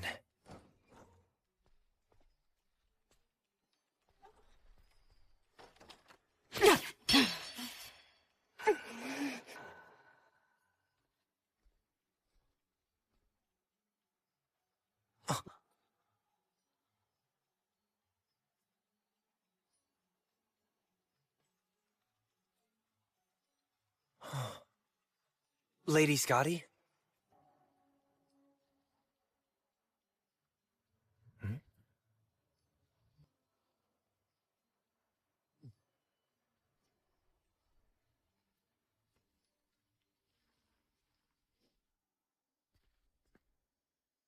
What are you doing here, Doctor?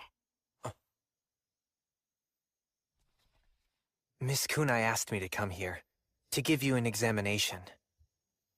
Oh, I've caused Kunai more trouble. I've made her worry about me. It always seems that I can do so little for those around me. Dr. Glenn, I'll overlook the fact that Kunai snuck off to your clinic, but I will have to scold her for what she did. Yet since you were determined enough to come here, I'm willing to go along with her wishes. Then... Yes, you may examine me. Although, I'm quite certain you won't be able to cure me.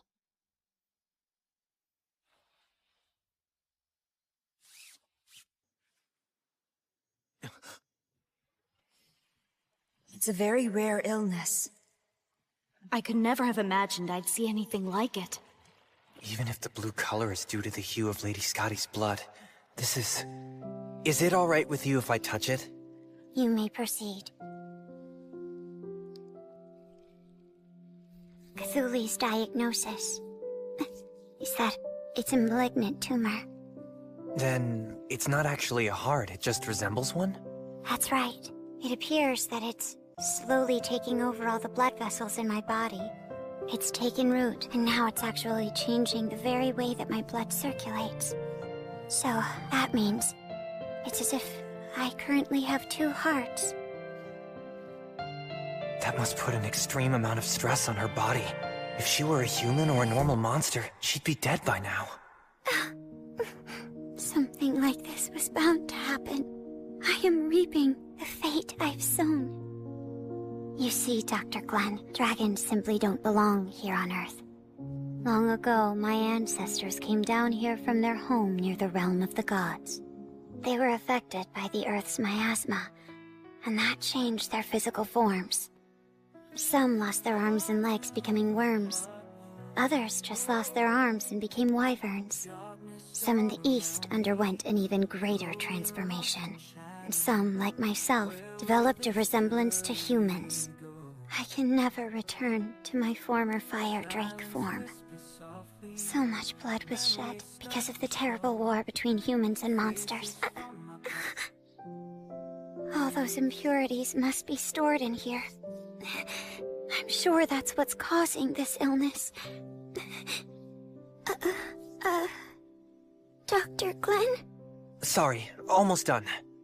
I doubt this is about impurities or the Great War. If this is a tumor, we should be able to track down the medical cause for it. That's why, Dr. Glenn, I have no intention of accepting treatment. Her tumor and veins are made from the same material as her scales. Then it'll be difficult for a normal suture needle to even get through. Oh, Excuse me. I need to examine this, too. But that's... Your tail is a different color. At the ceremony, I noticed it was drooping. You must have forced yourself to attend. My body uses my tail to store up nutrients. Now that I'm ill, my tail has changed. It's become thinner and hangs down further. How long do you have to... Sorry, just a little longer. My tail is very sensitive. But I've seen you fight with it before. No, don't touch that close to the base.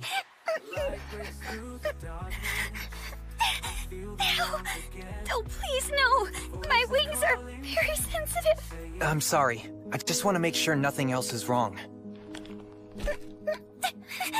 No, I can't. Dr. Glenn, please listen. What's going on in here? I heard Lady Dragon is crying through the door. What in the world did you... Oh.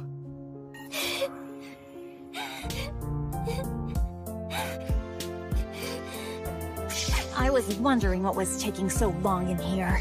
Well, Doctor, you still going to claim you're examining her heart? Really? Huh? No, Relax, I'll be kind. I'll lop off your head so you won't feel a thing. Wait, what? Maybe death will finally cure your infidelity.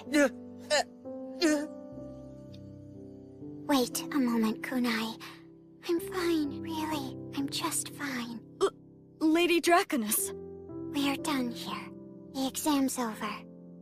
I'm going to go lie down. Oh.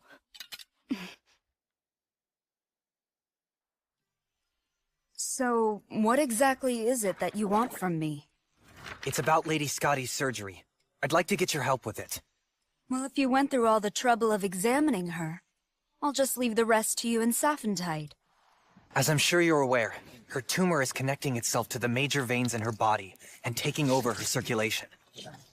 Therefore, to avoid a massive hemorrhage, after we sever those connections to her blood vessels, we'll need to reattach her veins to her actual heart immediately. To limit the stress to the patient, we'll need to be fast and have as many hands as possible. Since you have arms and tentacles, you can make this operation possible. Doctor, I'm asking you to please help. C-. So, Glenn, did you get your patient to agree to this? I was just about to do that. Come back after you've convinced her. And if I'm able to do that, then will you help me? Dr. Glenn, I'm sure that Lady Cthulhu has her own reasons for not. I am certain I can convince Lady Scotty.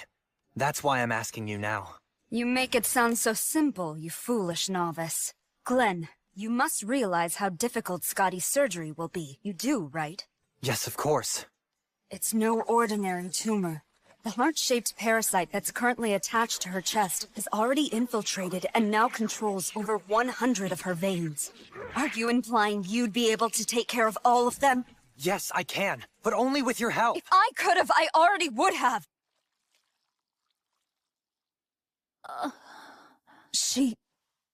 Scotty doesn't want to be treated. She's behaving selfishly, saying that all she wants to do is find a quiet place to die. I've tried convincing her so many times, and yet, that stubborn, accursed dragon girl...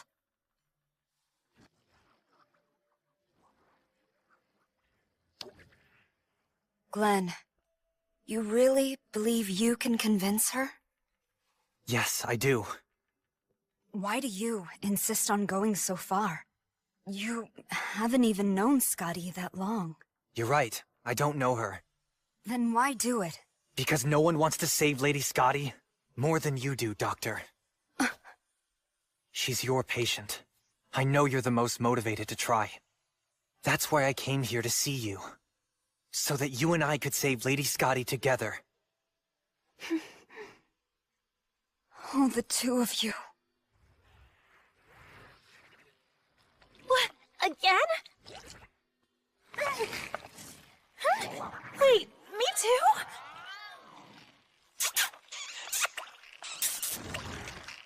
The both of you truly have matured so much. I'm still young, thank you very much. Oh no, you've definitely aged.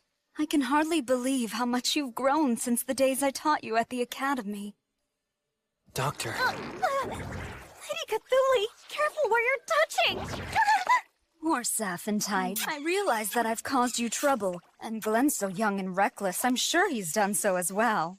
Wait, what do you think you're doing? What am I doing? I'm praising you, of course.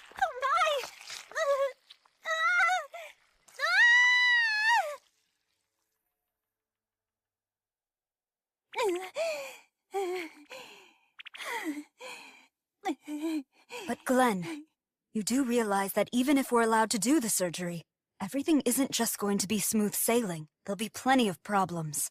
Yes.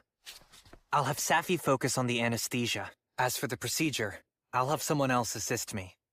We don't have much time to find all the people that we'll need. There's no one at this hospital who's able to match your skill level right now. One more. We just need to find one more capable person. Not even a doctor. Just someone who's used to using thread and is good with their hands. Someone who can match their rhythm with mine. But who could meet all those requirements? I think I may know someone. Huh? I don't think that she has any medical knowledge, and there are parts of her personality I still don't get. But she has the skills we need. Doctor, you don't mean... I humbly decline. That's just too much to ask. I am not comfortable with that. I've reviewed the situation thoroughly, and I've concluded that you would be perfect for the job. Easy for you to say, Sugar. I heard that he's a doctor. Oh, he's cute. Humans are so easy to catch, and they're timid and submissive, so they're the perfect partners for marriage. Just ignore them, Safi dear. After working all day, they're a bit random.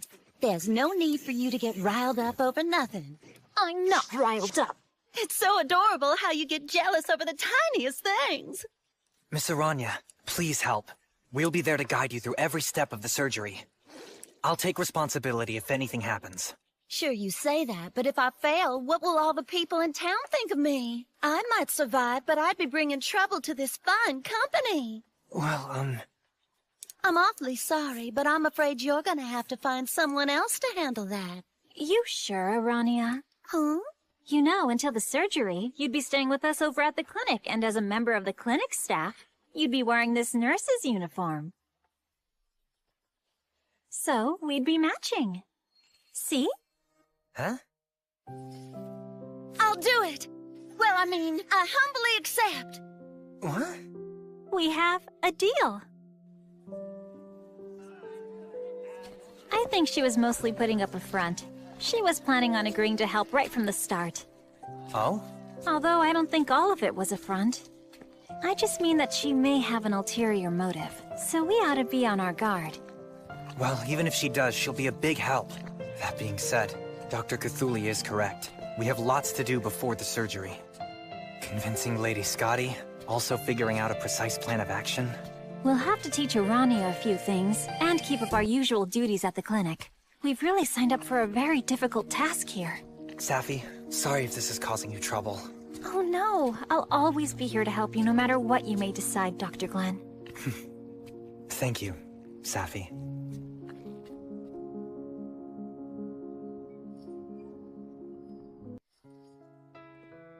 Good morning, Lady Draconus.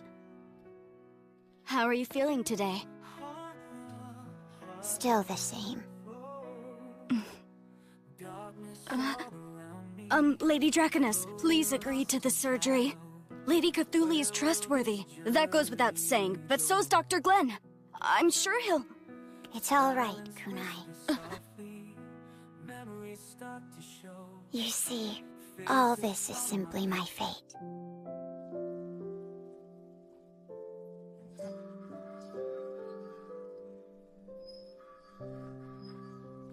Hello there. Hey there, Mei-Mei. What? Human! Oh, it's just you, Dr. Glenn. I'm sorry.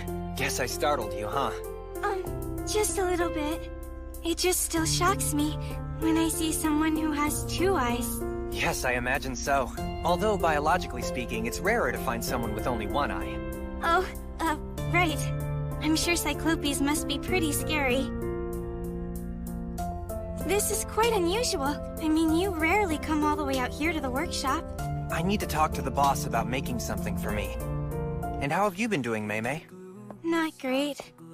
This job is hard on my back and my shoulders, and the dark circle around my eye looks bad because I'm so very pale. You were about to tell me I look sick, right? No, I would never say that. It's just how my life goes. I walk into people all the time. It's amazing I haven't been run over by a carriage. Well, Cyclopes do tend to have problems with depth perception. So be careful. I know! I'm not a dummy! Whoa! Are you okay? Too close, you're too close! A loincloth?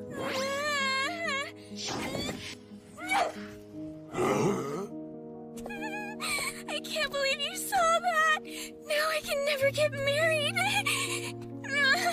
Not that anyone would ever want to marry me anyway. You should probably watch where you're going. Boss, we got a visitor. Oh, hello there, Doc. Wasn't expecting you. Didn't I already deliver this month's order of tools? About that. Performing surgery on Lady Draconus, huh? Yes. Dr. Cthulhu and I will perform the operation, as a team. However, we need tools that we can use for the surgery, so... We'll have to gather materials, and they're not cheap. We're gonna need some time, too. Don't worry about the cost. The Central Hospital will cover it. As for the time frame, we'd like it within a month at the latest. A month, eh? Very well, then. I'll do it. Really? Yeah, I'll stake my pride as a Cyclops on this. Although, I can't make promises about the needles. It won't be easy to make something as small as a suture needle that's strong enough to get through dragon scales. I can't guarantee we'll achieve that by your deadline. But you will try, right? Of course we will. I'll put one of my best workers on it. But still, I don't want to make you any promises. Please just try. Mei-Mei, you want to make the needles? You want me to do it? Yeah, they're small, but I think it'll be a good challenge for you. No way! I can't do that, boss! Someone like me make something so important? Oh, come on now. I think you're ready to handle making something all on your own. Yeah, so you say, but I know what you really want, to be able to put all the blame on me when the surgery fails, right? Once it does, because of my bad needles, the city will be thrown into total chaos, and the tabloids will expose my private life, which means I'll have to move out of the city. Boy, you really don't know how to think positive, do you? Stop your yapping. You can do this. But It's up to you, Mei-Mei. Oh no, not you too, Dr. Glenn. What in the world? My goodness, what is all this mess? Huh, you're being too rough. Dr. Glenn does a far superior job. Well, what did you expect? I'm still an amateur at this, you know. Although, I never ever expected to find you working here. I thought it was just some kind of joke. This is too important to be a joke. I have to say, I'm starting to regret ever agreeing to this. Listen, you just have to try your best. Now here, I brought you some water. Sappy, I am plumb tired, but I don't need water. Get me some booze. Forget it. No alcohol for a while. You're so harsh. Oh, Dr. Glenn, about Lady Draconis' decision. I'm afraid that she's still being stubborn. I keep trying to convince her, but she seems quite reluctant about having the surgery. I'm not surprised. Why is she so against having it anyway? She says it's her fate, that it's just her time to go. Lady Draconis despises the history of violence between humans and monsters. She gave her all to establish the city so everyone could live in peace. She believes that it was her life's mission to do so. And now, Lindworm has grown into one of the largest cities on this continent. So she feels that her mission is complete, and that if she's fated to die, it may as well be of this illness. Nevertheless, we have to keep trying to persuade her. I'll come along with you the next time. That sounds good. If we keep trying, eventually she'll come around. Think so? If you all just keep saying the same thing to her, well then she just might start shutting you out even more. Twisting threads together makes them stronger, but it also makes them harder to use. The harder you push, the more resistance you get. Sometimes you gotta step back. So then, what should we do? If the front won't work, just add some color and come at it from the back. You're quite the expert at that, aren't you, Doctor? Huh? No, I don't have experience with— What are you talking about? My goodness, just look at how red you make Sappy's face all the time. How do you make her so red? Aronia! See? She turned red! Get back here right now! It looks like they got you there. Wouldn't you agree, Doctor? Yeah, hilarious. Really. If you still have a sense of humor, you're fine. Come on, stop laughing. It's not funny. Ugh, it's always so hot in this place. You know, you really shouldn't be chewing your tentacles, Doctor. It just helps me to stay calm. Want a bite, Glenn? You probably shouldn't be asking others to bite them either. Sorry for the wait. These are the final prototypes for the surgical tools that you requested. Please, have a look. Whoa.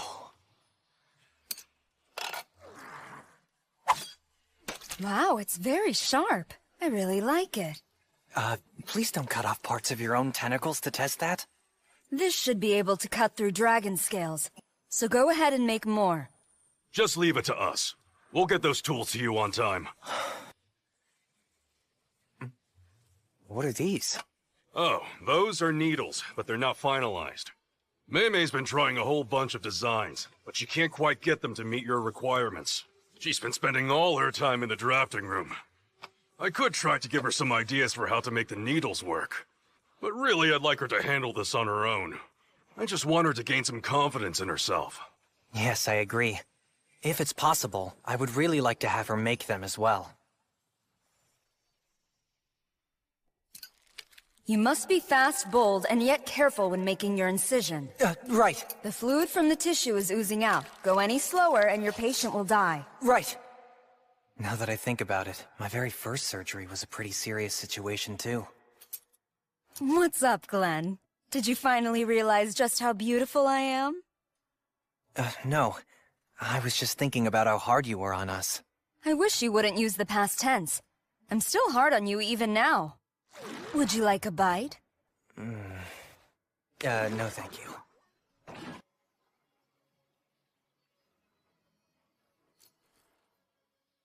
This won't do either. This just isn't working. I need to think of some other way to approach this. Way to make it strong enough and easy to reproduce.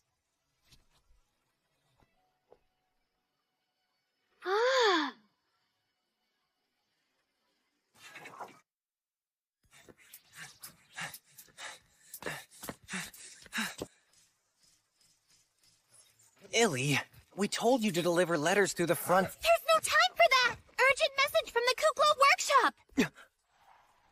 They said a girl named Maymay suddenly collapsed there! Maymay! Oh, Doctor! I came to see how things were going in here, and I found her like this. Please, just stay calm. I'll check on her. She's breathing. Good. Now, Maymay, can you hear me? Her pulse is weak, but it's there. I need to make it easier for her to breathe. Safi. Right.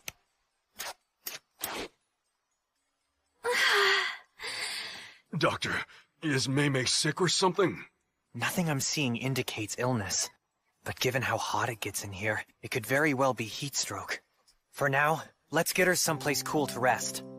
Think you can carry her to the clinic for me? Sure. Leave it to us. We'll get a stretcher. Needles. I have to make the needles.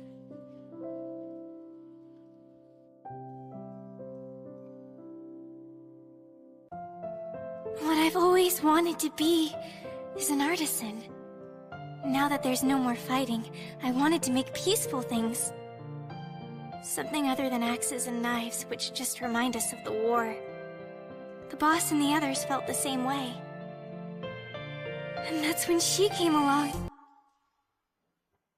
I've been told that you Cyclopes were once well known for making weapons, but now the Central Hospital would like you to make medical tools instead.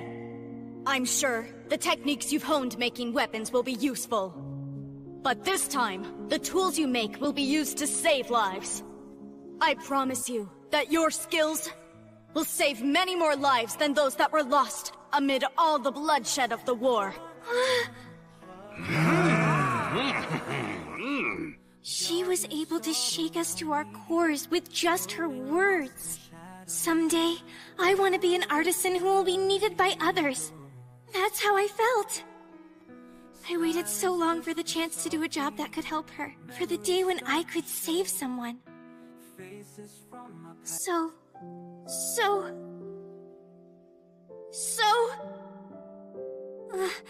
Wait, where am I? You're awake, huh? Huh? Oh, Doctor. I shouldn't be lying down like this. No, stay put. You need to get more rest. I feel so nauseous, Doctor. There. You'll be okay. Oh my, you sound so kind. He never sounds quite that nice when he talks to us. But then again, Maymay is such a hard worker, so it makes sense that he'd like her. Hey, I work hard too. Yes, but you also drink as well. What's that got to do with it? Doctor, what happened to me?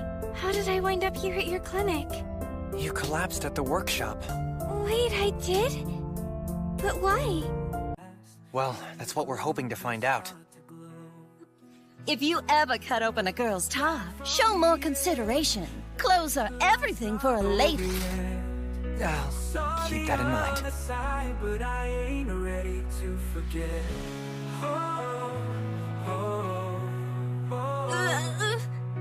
Not to worry. We're almost finished. Should we get her some eye drops, Doctor? No, her eye isn't the issue. Instead, can you prepare herbs to calm her nerves? Yes, right away. So, what kind of ailment does she have? She's not actually sick. Maymay's just a bit tipsy. Huh? Tipsy? Maymay, were you drinking, girl? Of course not, I wasn't! No, she wasn't intoxicated. It's something more like motion sickness. Motion sickness? What?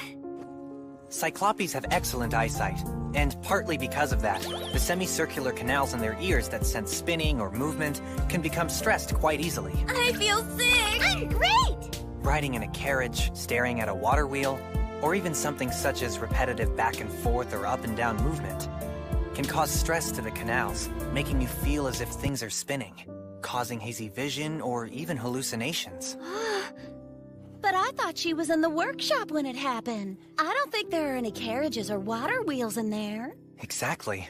Maymay, do you remember what you were looking at in the drafting room? Here you go. Oh, thank you very much.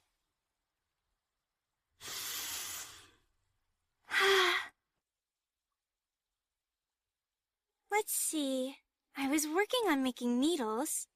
They're new needles, so they have to be made in a whole different way. I just wanted to use this chance to show you all what I could do.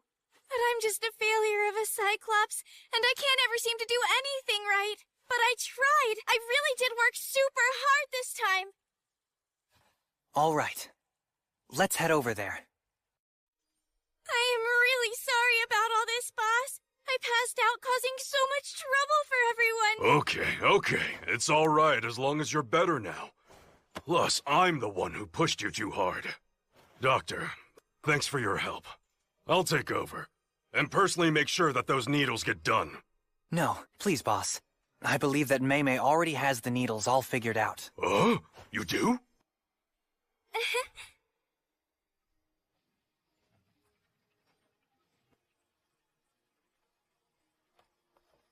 This machine, it's what helped me out. Spinning wheel? Yes. At first, I was just molding iron into needles and trying to strengthen it. But it still wasn't strong enough to get through dragon scales. I changed the ingredients and tried other things, but the stronger ones were too complicated to make, so we couldn't produce them in bulk. Yes, I figured that was the case. And that's how I thought of using this machine. It rotates and stretches the materials put into it, which means that we can stretch out hard steel to make wire. If we stretch the wire, we can cut it into small pieces and make them into suture needles that can be mass-produced. They're strong to begin with, so they shouldn't break.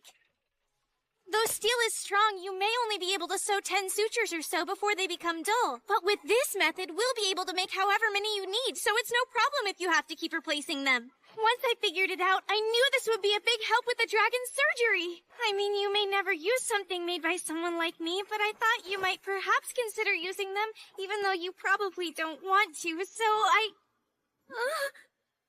Mei, you're very close. That might be a bit too far. Finding the right balance sure can be hard, can't it? I see. It's thin, but very strong. Yes, and it's quite durable. We can make more than enough for your order with this technique. Don't you think, Doc? Yes, I think it'll work. These needles should be able to get through dragon scales and the gaps between them. Job well done, Mei. You're definitely on track to open up your own workshop. Please, no compliments. I'm sure you're just saying that. Probably because you'll want something from me later on. No, that's not true at all. Yes, we're truly grateful to you. Thank you.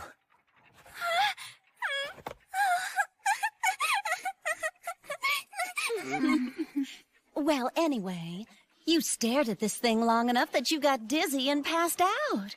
That's how invested she was in her work. I have to discuss this with Dr. Cthulhu first, but I'd really like you to start mass-producing these. Okay. That sounds fine. But, Dr. Glenn, I just, What is it? I'm glad that I got to do this job. So, thank you so much. You're very welcome. Also, from now on, make sure that you hold your head up high, so you don't run into things while walking. What? I really have to? Mm-hmm. But my eyebrow, it's so weird. It's too far to the left, and it slants too much, don't you think so? It makes me feel, well, kinda insecure. Don't worry. Eyebrow shape's unique to everyone. Your pupil and iris are just fine, too. It's not weird at all. What? You perverted sexual harasser! How dare you use your wiles on me! Wait, what? I'm going to sue you! She's got to find a better way to deal with her shyness. Maybe that was just a little too much for her. Well, who can really say? And with that, we now conclude today's meeting of the Lindworm Council. Meeting adjourned. Shall we go, Lady Draconis?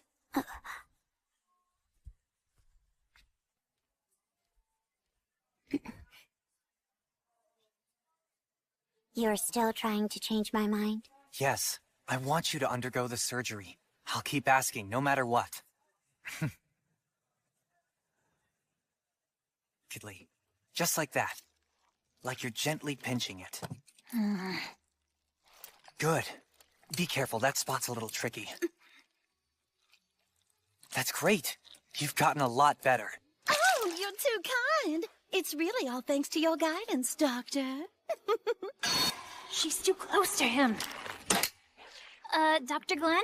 These examination files all seem to be out of order. No, sorry. That's strange. I could have sworn I put them in there the same way I always do. It's all right. I'll fix it. More importantly, isn't it about time for you to head over to Central Hospital? Oh, yes, you're right. I have to stop by the workshop and the council, too. What about your dinner? I'm gonna be back pretty late. I'll grab food while I'm out. Just go ahead and eat without me. Okay, I'll be back later. Have a good day. Are you sure about this, Safi? Look, if you act too coy and don't just say, look at me, pay attention to me, then I'm afraid that men will never catch on. I don't mind. It's not as if staying behind is anything new for me. Really? Whatever do you mean? When I first left Glenn's home as a child, I thought I'd never see him again. I was basically all alone. Until the two of us reunited at the academy years later. But now, as long as I wait here, I'll always be able to see him. He'll always come home to me. Oh, yes, I see. Well, Dr. Glenn certainly is very loved, isn't he? Yes, so there's no room for you to butt in. You know, I'm a little envious. Thank you for everything you're doing, Arania. It's good to take a break now and then. Been a while since we've come here, hasn't it? True, it's so nice to get out. But why is she here with us? Well, we're having a girls' night out, right? Since you two know each other, I thought, why not? I'm honored you invited me to come along, Safi. We are at a pub, so why ever are you drinking fruit juice? Oh, it's simply because I don't partake in alcohol.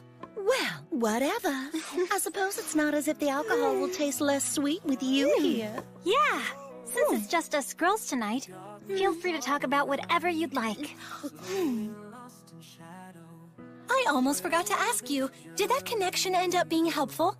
Yes, your connection helped us acquire the ingredients that we think may actually work on dragons. What's this now? The anesthesia for Lady Scotty. There are absolutely no records of surgeries being done on dragons anywhere, so... Thanks to Scythia Trading Company's connections, we got a hold of a few ingredients for an anesthetic from some humans in the East. The key ingredient is... What is it? It's alcohol called ginjo. Apparently it's something that's just made in the East, and we understand that it has sedative properties that affect dragons. Oh! You mean, if you use this Eastern alcohol, then it'll act as an anesthetic for Lady Scotty? Yes, although we haven't tested it yet. Say there, sugar. Could I get another ginjo? Arania, I think you've had enough, don't you? Oh, come on now, girls. Don't be that way. I'm just getting started, spoil sport. Is this the way she usually acts? Actually, this is a bit tamer than her usual self.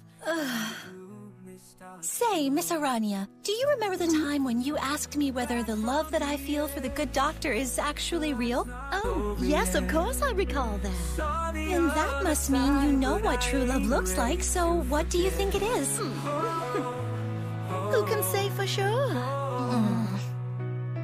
I simply adore all the give and take that comes with love and romance. But can you actually say for sure that any of it is real or fake? They say a red thread of fate binding your pinkies is supposed to be the sign of lovers. But I can connect with anyone, anytime, even though my thread isn't red. I don't care who it is, a guy or a girl. Understand? Huh? Now both of our pinkies are linked together, and that means we're BFFs. Isn't that right, Safi?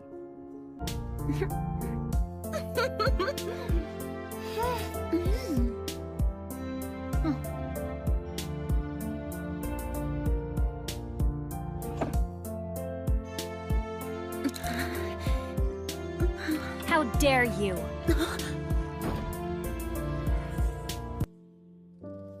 You didn't even bother to set a trap in the hallway. That's awfully careless of you, Arania. Safi, you...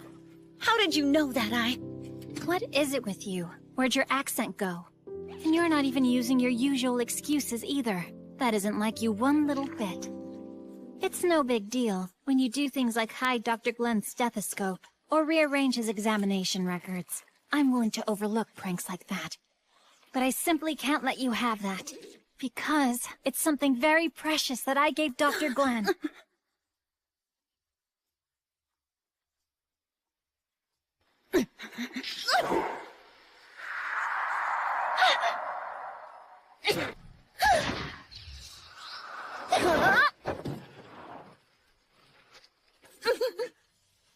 I have been waiting for you. It's time for you to give up, Arania.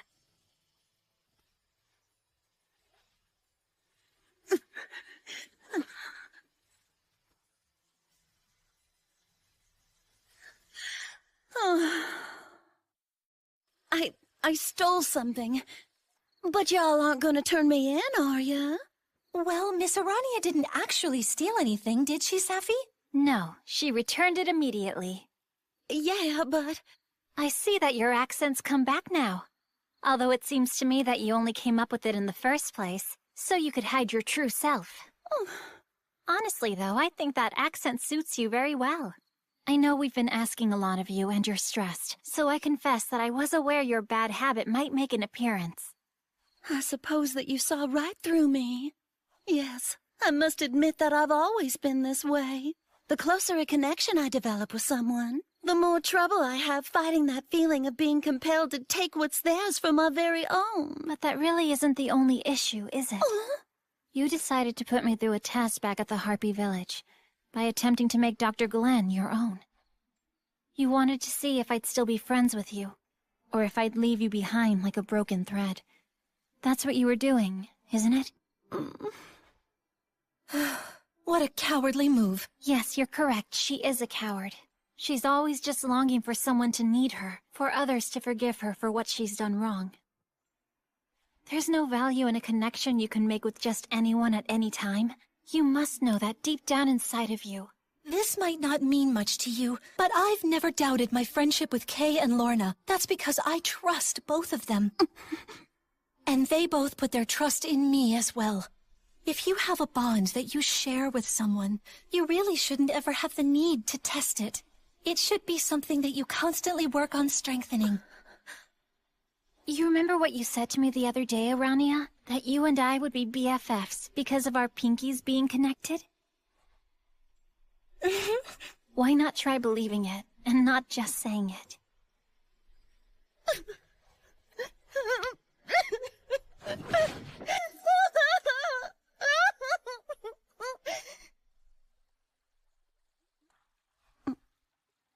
So, the reason that you tried to steal the dragon scale was because you also wanted to test the doctor? Yes, that's right. And I knew Safi had given it to him, which made me want to steal it even more. What are we going to do with you? But even if you'd successfully stolen it and we forgave you, you still wouldn't be able to bring yourself to trust us completely, now would you?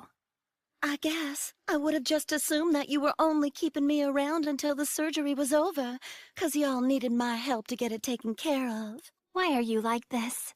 I want you to be totally honest with me. You don't really get what he's about, do you? He confuses me to no end. Every day he treats me so kind and just keeps on teaching me, as if he's completely forgotten what I did to him. And even if I tease him or pull pranks, he never seems to get upset at all. He's such a lovely softie. That's true. But what confuses me is after all that, you still can't trust him. Yes, well, unlike both of you, my dear, I don't trust a single living soul. How I'd love to find out just what kind of secrets Dr. Glenn has hidden in the shadows. You just got done crying, and yet here you are scheming again. Frankly, I think we've all had enough of your sad attempt at villainy. Oh, well, I'll be. Please excuse me then. To be frank, I haven't been myself ever since I arrived here. I just can't find a way to relax when I'm around that doctor. Yet I can't say I completely mind it either. I know the doctor's not comfortable around me, but all the same, he doesn't even try to avoid me. That'd be out of character for him. What's with that? Does he seriously not see me as a bad girl or what? I have no idea what's going on in that head of his. Arania, let's conduct an exam. An exam? Do you find yourself thinking of Dr. Glenn when you go to sleep? Well, yes. Does your chest get tight? Does your face ever feel warm? Now that you mention it, yes. Do you have the urge to tie Dr. Glenn up? Oh my, all the time. Oh. What? What are you laughing about? Oh, you're sick. You mean my habit of taking stuff? I know that I'm... That's not what she meant. Arania, you've stolen men away from their lovers before, and you still don't understand? But now I'm even more confused. I'm an expert when it comes to seducing them, but I've no experience with what comes next. I've always been satisfied with just stealing them. Well, my. Hey! All right, that's it. What's with you two? Look, Arania, Tisali and I have already been through what you're experiencing now. Just listen to me. I'm going to diagnose your illness for you now. It's that you're head over heels in love with the good doctor.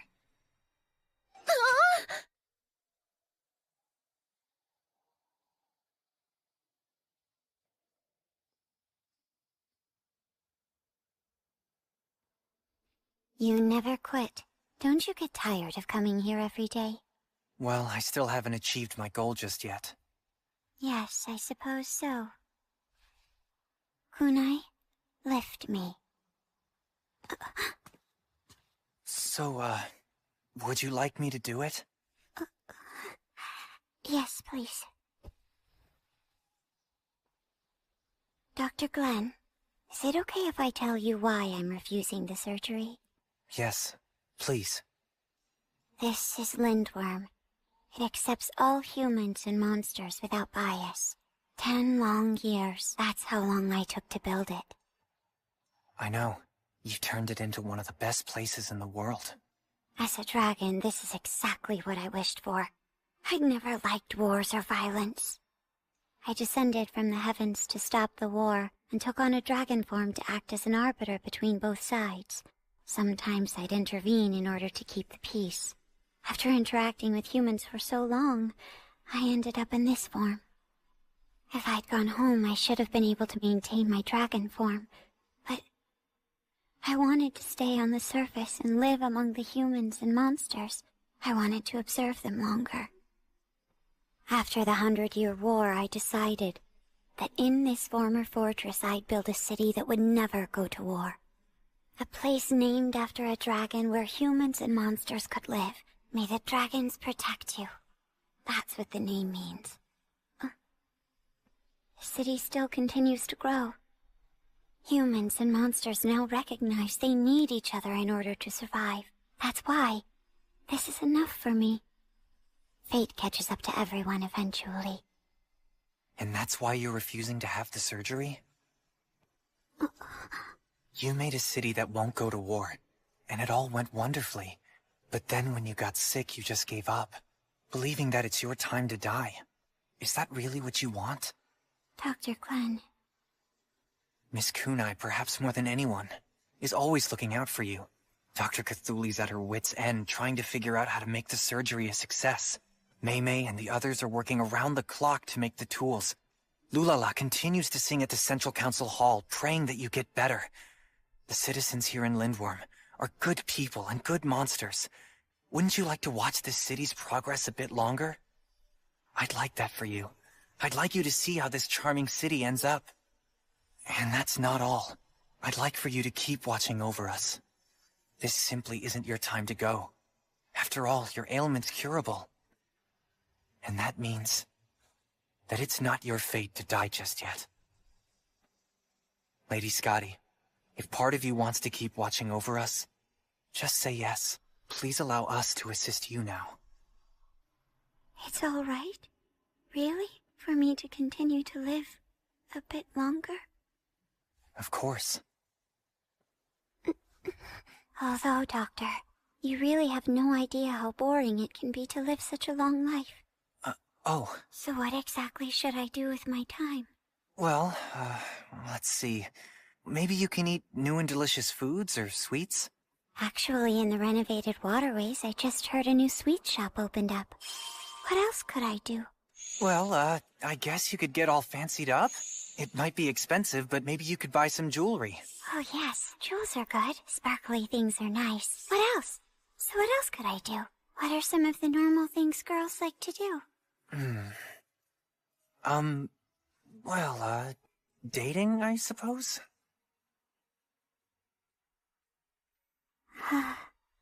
I see. I will consider that. So, could you put me down now? Oh, sure.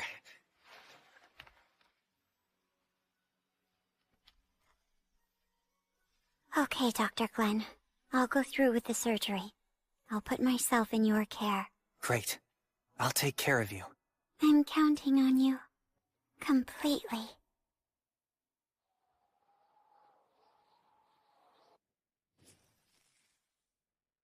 It's time to begin our surgery. To remove Scotty Dragonfeld's tumor. All right then. Saphentite? The anesthesia has taken effect. Her pulse and blood pressure are stable. That's very good. Let's start. Right.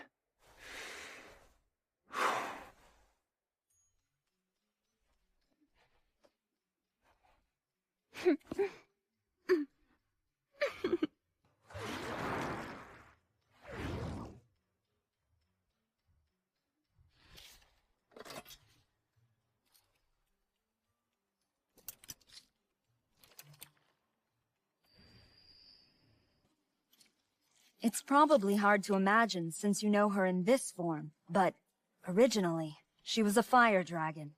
That is, a dragon that breathes fire. What allows her to produce flames are the flammable, noxious gases inside of her. That's why fire dragons' internal organs are shielded by pyrite and vivianite, because those minerals protect the dragons from those gases. The reason that Scotty's internal organs and blood are blue is because they contain those minerals. I'm done over here, Glenn. Almost done with the sutures to stop the bleeding. And I'm done too.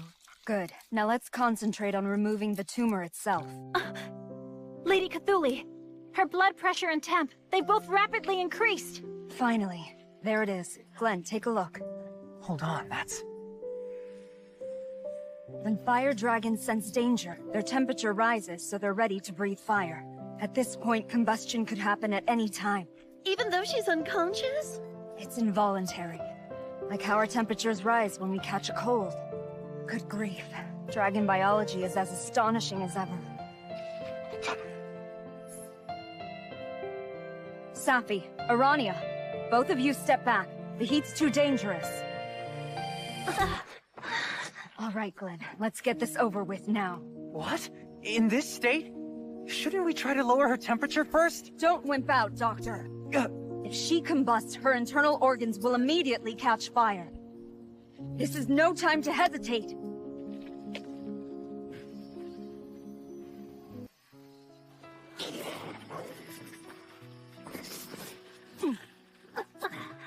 Dr. Cthulhu! Glenn, sever the tumor right now, while I'm restraining her! Quickly! Right.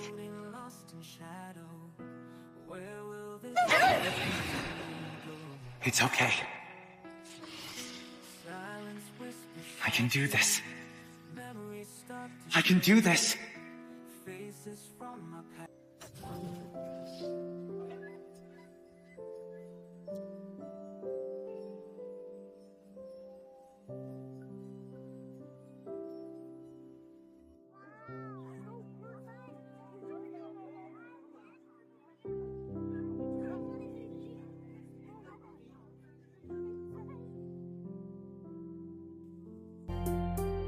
I'm sorry to have worried you.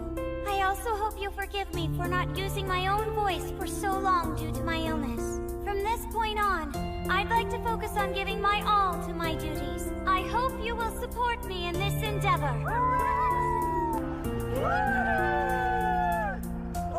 What a magnificent speech, Lady Dragoness. I just said hello. But the fact that you were able to deliver your words yourself was more than enough. Though I must admit, I'm a bit sad I won't have to speak for you any longer.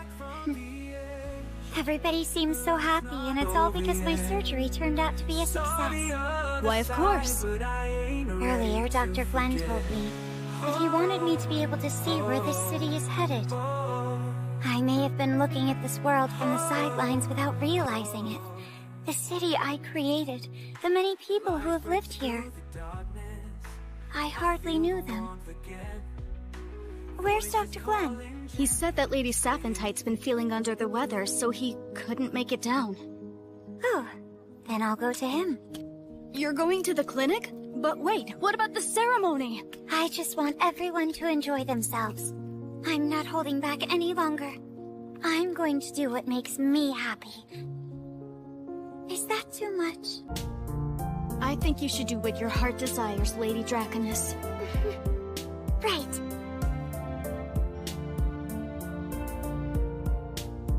I'm going to show Dr. Glenn exactly what happens when he brings a lonely little dragon out of her shell. How are you feeling, Safi? It's rare for you to catch a cold like this. Then again, I did push you pretty hard for Lady Scotty's surgery. I'm sorry. Maybe we should warm you up a little bit more. I know, how about some hot wine? Huh? Safi, could I take a look in your mouth, please? No thanks. I knew it. Something's going on in there. All right, open up for me. But doctor, I can take care of this myself. You seem to have forgotten you're ill. Now open up. Doctor, please hurry up. Uh-huh. I will.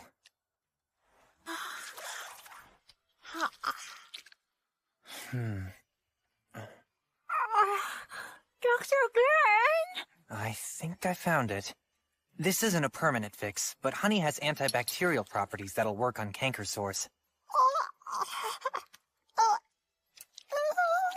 Sorry, I'm almost finished. There, all done.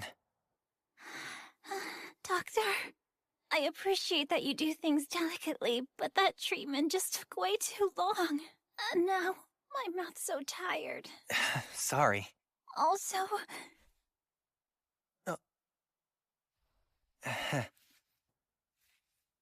It's about time for my house call, so I'm gonna head out. Make sure you do nothing but rest today. Don't take too many detours on your way back. Right. Let's have dinner together.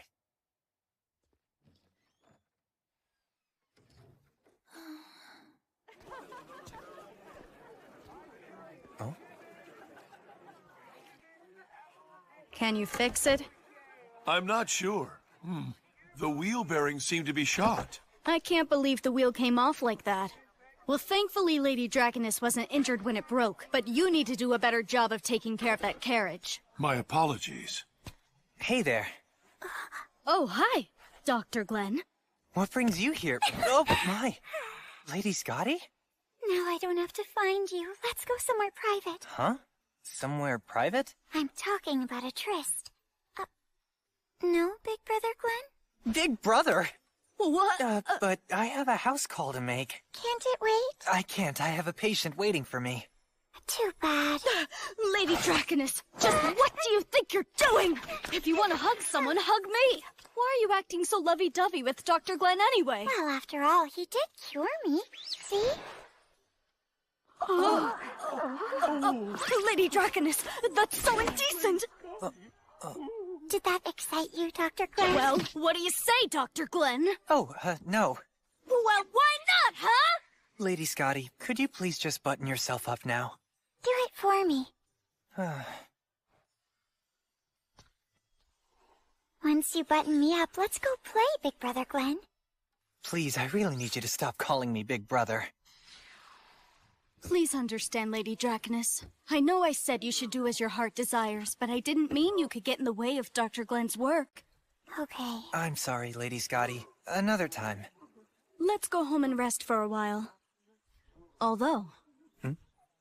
With this carriage broken, we will have to wait here until another one arrives. Hi, Doctor. Is something wrong? Huh? Oh, hey, Mei. Well, as you can see...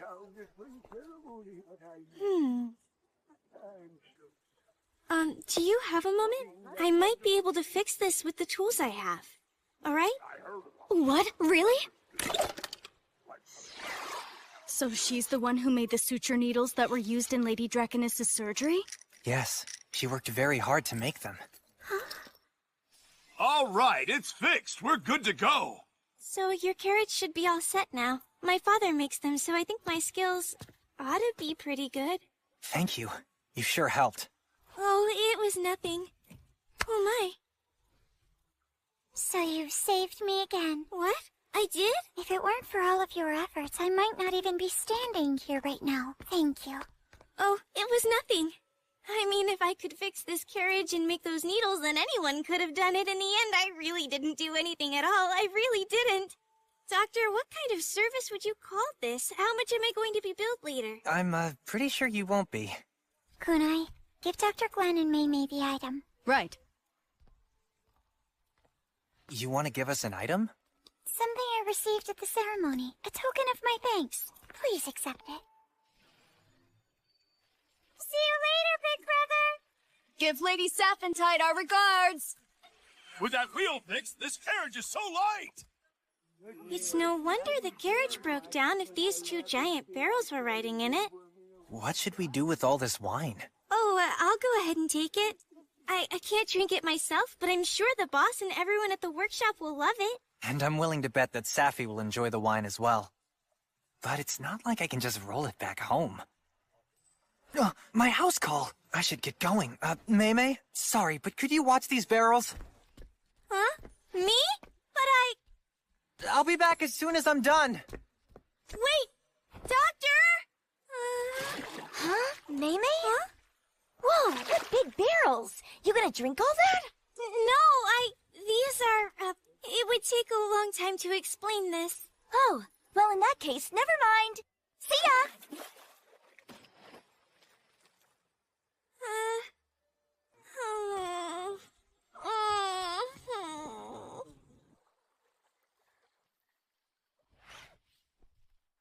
Oh, for crying out loud, Arania, what are you doing here?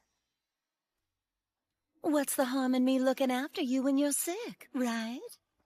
The doctor's not here either.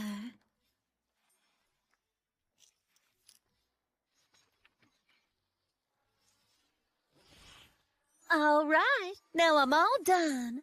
I really could have dressed myself, you know. I'm feeling much better now anyway. Just let me help out, would ya? And besides, if you stayed in bed longer, well then, I'd have more opportunities to tease the doctor. Arania, stop. You're scary. My goodness, you take me so seriously these days. Look who's talking. I just mean that you've become so devoted. The doctor's gonna be back in time for dinner, isn't that right? I bought us some fixins so later on we can prepare it together. Sounds good. I can't just stay in bed forever. All right then, up we go. Is that the last one? It is. Thanks for unblocking the river. I didn't know what we were going to do when that boulder fell. Thank you so much. Anytime. This stuff's no big deal at all. Lady Goddess, please share our village's harvest as a token of thanks. Wait a second, food? Oh, that's right, I forgot! I found a lot of these in the mountains, so I brought them with me as a little gift for you villagers. Isn't that a bit too much? Huh? Why is this happening to me? I'm so shy, I just want to disappear into nothingness. Nothing to nothing. Sorry I'm late. Nothing? You have some nerve leaving me with these, Doctor. You're probably in a great mood after being praised for your hard work and being gifted expensive sweets or something. I'm not quite sure what you mean, but I'm sorry. Anyway, don't worry. I found someone to transport the barrels. But that isn't really the issue here. What?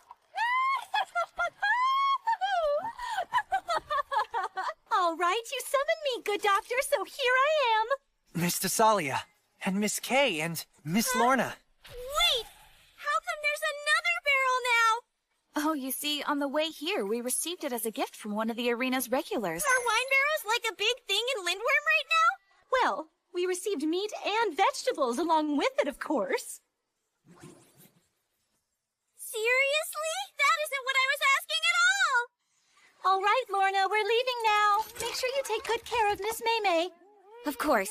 I'll head on over to the clinic shortly. Maymay, thanks for everything. Oh, but I didn't really do anything, Doctor. Ah! Make sure that you hold on tight back there. Wait! You're going too fast! I'm gonna get vertigo again! Lorna really is working very hard. Maymay looks like she's having fun. Well, I'm not entirely sure that fun is the word I'd use. I have to say, you truly are amazing, Doctor. What do you mean? No one else would have the gall to ask Our Lady to personally transport something for them. Oh, I'm sorry. To be honest, Miss Thessalia was just the first person that I thought of. You don't need to worry about all that. I'm quite honored that you can depend on me, good doctor. And I don't have any matches today anyway. Thank you so much. Besides, you are future family, good doctor. It's only right that we help each other. What now? We really should discuss your engagement. An excellent point. We ought to decide on a date at once. Let's see. Father should be back from his caravan by next week, so... Miss Thessalia, I appreciate your feelings about all this, but I'm just not that interested in getting engaged right now. Doctor, you really don't have to worry about Safi, you know. Huh? She and I know that we're rivals, but we've sworn to fight each other fair and square. We're embroiled in a battle to the death to determine who can truly win your heart with no holding back. You really are a lucky man, Doctor. Ah, Doctor! It's so good to see you! Miss Cirsa, and family.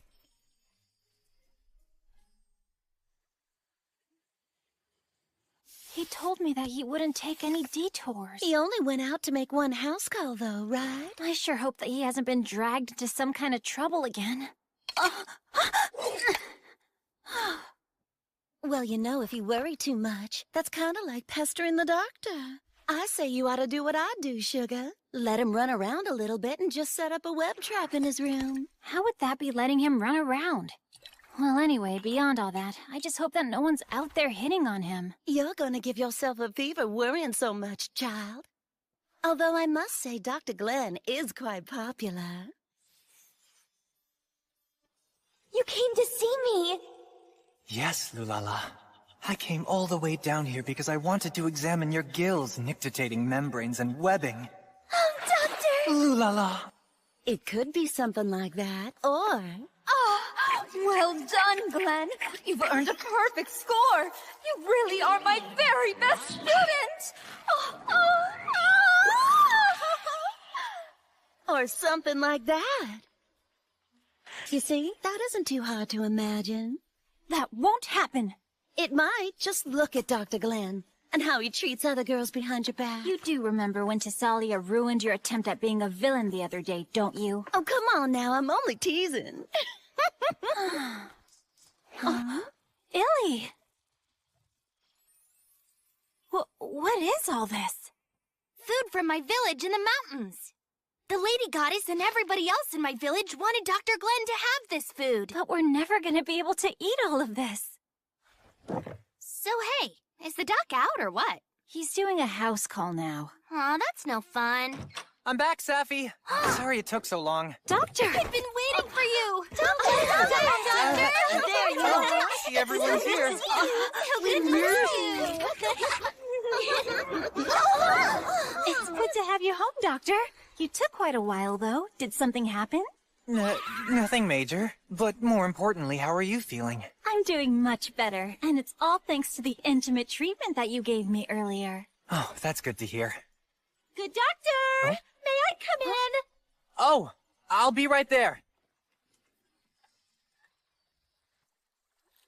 Oh, what in the world is all this? Well, some things happened, and everyone that I ran into on the way home just kept on giving me food. That's how I ended up with all this. Oh my, yes, I see. Just what's going on here anyway? Lady Scotty, didn't you return to the council for the day? Mm-mm. I came here to see you, Big Brother. Here's a gift. Dragon dumplings. Big Brother? Oh, wow. Thank you very much. And they're Lindworm's famous dragon dumplings. Hey, Doc! Boss, and Maymay, and... Maymay filled us in. We thought it would be more fun for us to drink with everyone else here. The more the merrier, right? Well, as long as it's not any trouble. No, it's no trouble at all. What are we gonna do now? This is way too much food and alcohol. Well, you heard what the boss said. There's just one solution. Maymay's my very best apprentice.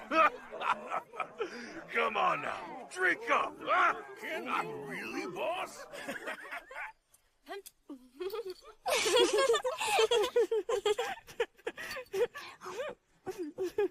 Huh? Yum.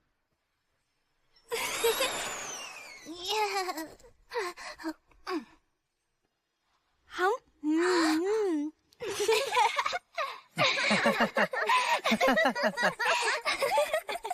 Honestly, it's just so much work falling for someone that popular. Now I understand how terribly you suffer, Safi. If that's the case, then why don't you just back off? No, absolutely not. 'Cause my crush is just getting started, Sunshine. And it appears that we have yet another worthy opponent who's now entered the arena. No way. And who would that be? Hmm. Hmm?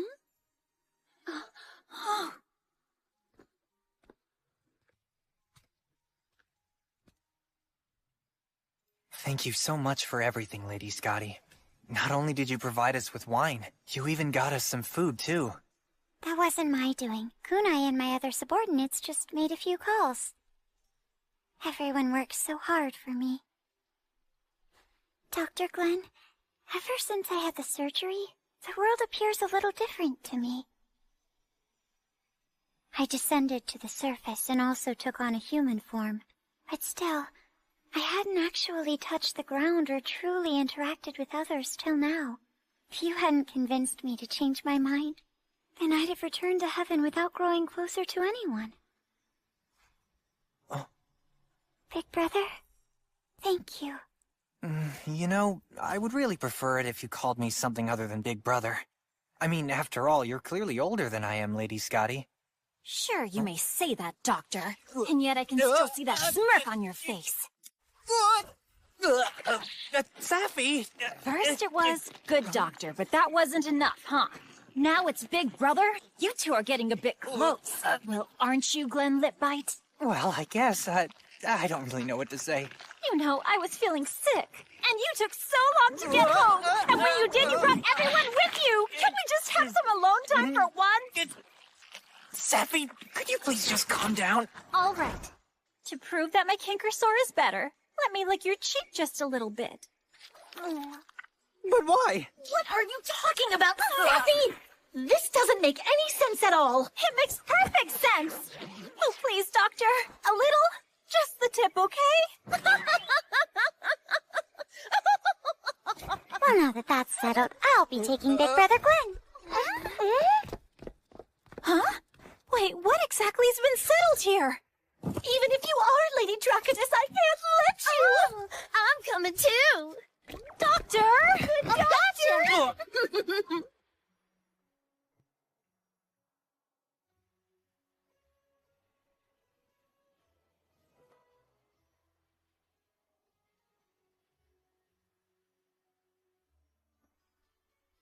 A unique clinic can be found near the waterways in Lindworm. And there you will find a young human doctor who specializes in treating monsters. And his name is Glenn Lipbite. This tale about the adventures of that young doctor and his friends has only just begun.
Thank you.